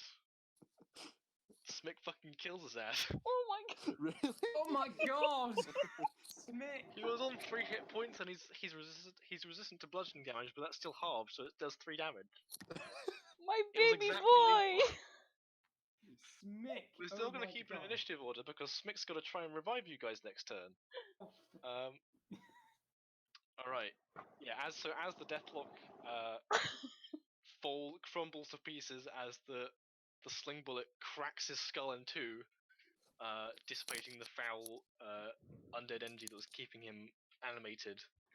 The shadow that had previously slain, I think, Lucifer, dissipates as well. And yeah, Reaver, make a death save.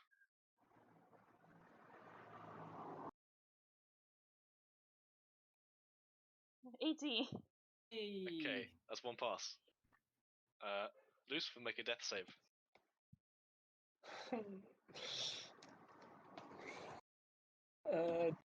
Going.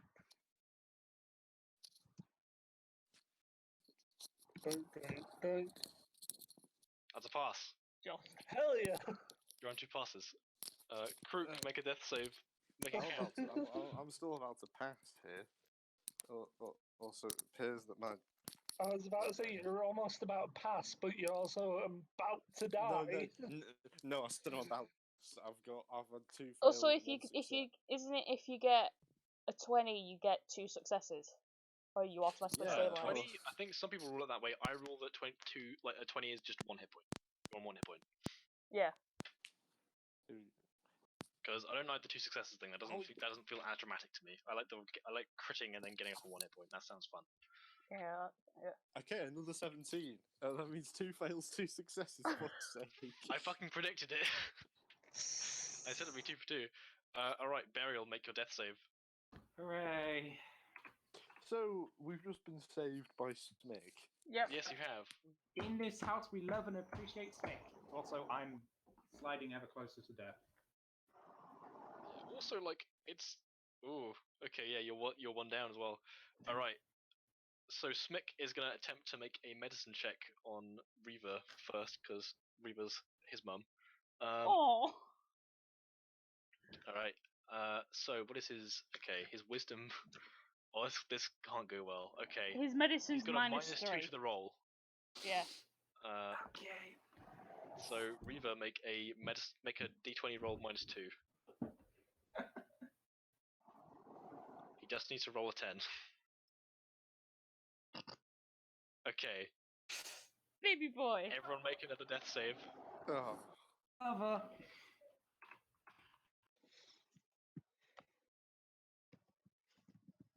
Mother. I got 18, so I passed again. Mother, father, pray for me. Okay, so Burial and Reaver are 1 up. Okay, Lucifer's got his first No. fail. Alright No. then, let's just see then. Oh. This is bad. Tom, Tom, I can- please. Hmm. Tom, Right. no. Okay, let's see. Yes, 15, I'm alive. Oh, okay. Hooray! So, Krook, you are unconscious but stable. Smick gets to make another medicine check on Reaver. As he attempts to resuscitate you, but doesn't really know how. He doesn't know how! Okay, that's another round of death saves, boys. I'm stable. Okay, Reaver's stable. I got 18 every time. Nice. Oh, 217. He's up on 1. Oh! Burial's conscious! For 1 hit point. Hooray! Don't wanna. Do it. You're Yes. fine. If you roll a success, you're fine. As long as you don't roll that one, you're fine. Why does my mouth taste like death? Yeah. Okay. So everyone is yeah. currently stable. But not conscious. Burial is conscious. You're on Oh, 1 hit ah, point. From Burial. burial, yeah. Oh my god. So Burial, you wake up to find Smick, like his sling dropped on the floor, trying to like do CPR on Reaver, and then realizing that she's breathing, and kind of like stops and kind of like Aw, looks. I'm gonna burn Relieved. some he's adorable. sorcery points to try and get some health, a little bit of temporary health. Okay. I'm going to do it again.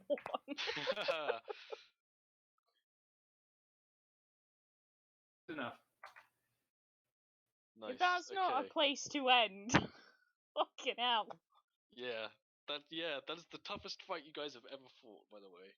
A little bit, yeah. How much health It did went swimmingly. did the death fella have? Because I must have done over 100 damage to him. He had, I think, 110 hit points. Oh Jesus! Because I was properly going hard on him, like at 32 damage when I crit him. Yeah. No, you fucking cleaved through him. Like the only thing that stopped you from like murderizing him was like knocking him unconscious. Not knocking him unconscious, him knocking you unconscious. I think also like it doesn't actually the manifestation doesn't say that that the amplify stops. So technically, Lucifer still has like melee weapons that are read in psionic energy. He's just unconscious still. So Lucifer looks a little bit more glittery than Not my usual, but microphone. yeah, I think that's where we'll end the session today. Ooh, Smick's getting a level up. We'll put it that way. Yeah. if Smick didn't level up after this, I would cry. Smick is the reason why you're still alive. Oh, my baby boy.